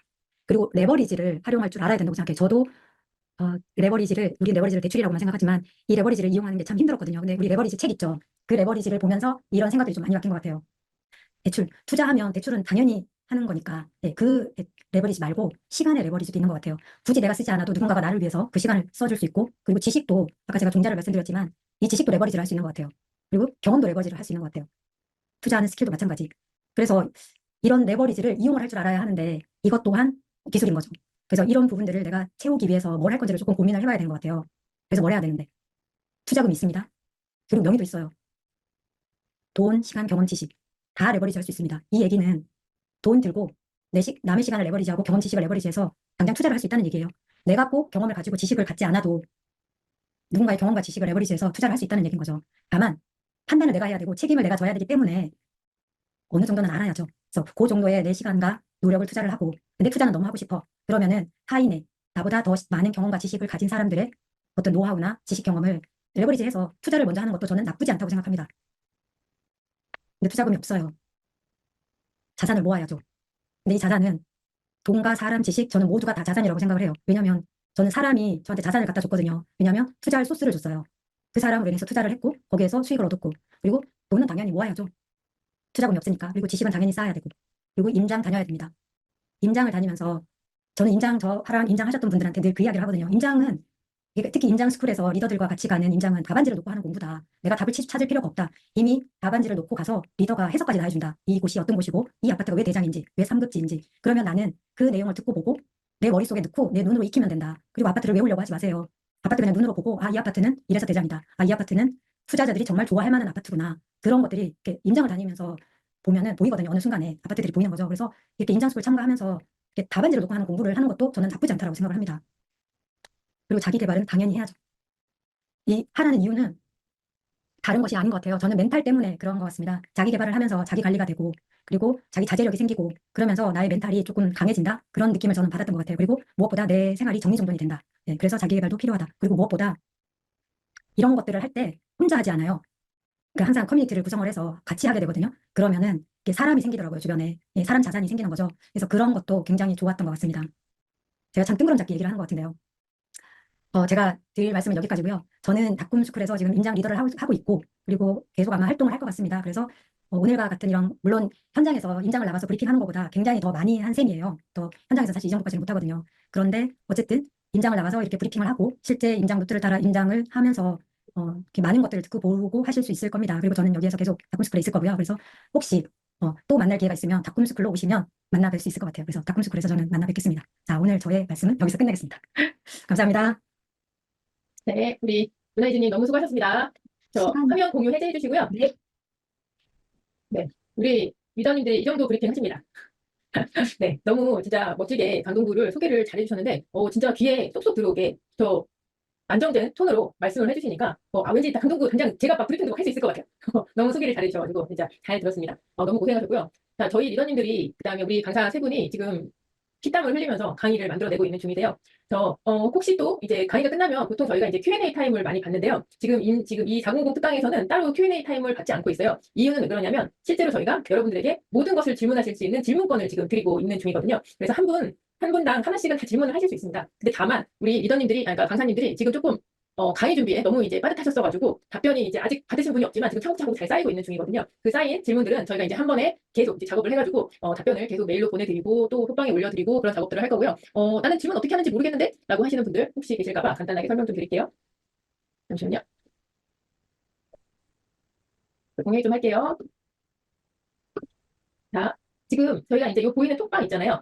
이 톡방에 보이면 상단에 공지사항 부분이 있고요. 공지사항에 보면 여기에 4050 3차 특강 있어요. 신청 폼 해서 신청 폼을 이렇게 누르시면 링크가 나옵니다. 여기다가 여러분이 뭐 닉네임, 이메일 주소, 어떤 고민이 있는지 이거 되게 길게 쓸 수 있거든요. 길게 쓸 수 있으니 여기다가 질문에 이제 답을 해주시고 요거를 구글 폼 제출을 해주시면요. 이게 저희가 이제 그 강사님들이 저걸 계속 지금 받고 있는 중이세요.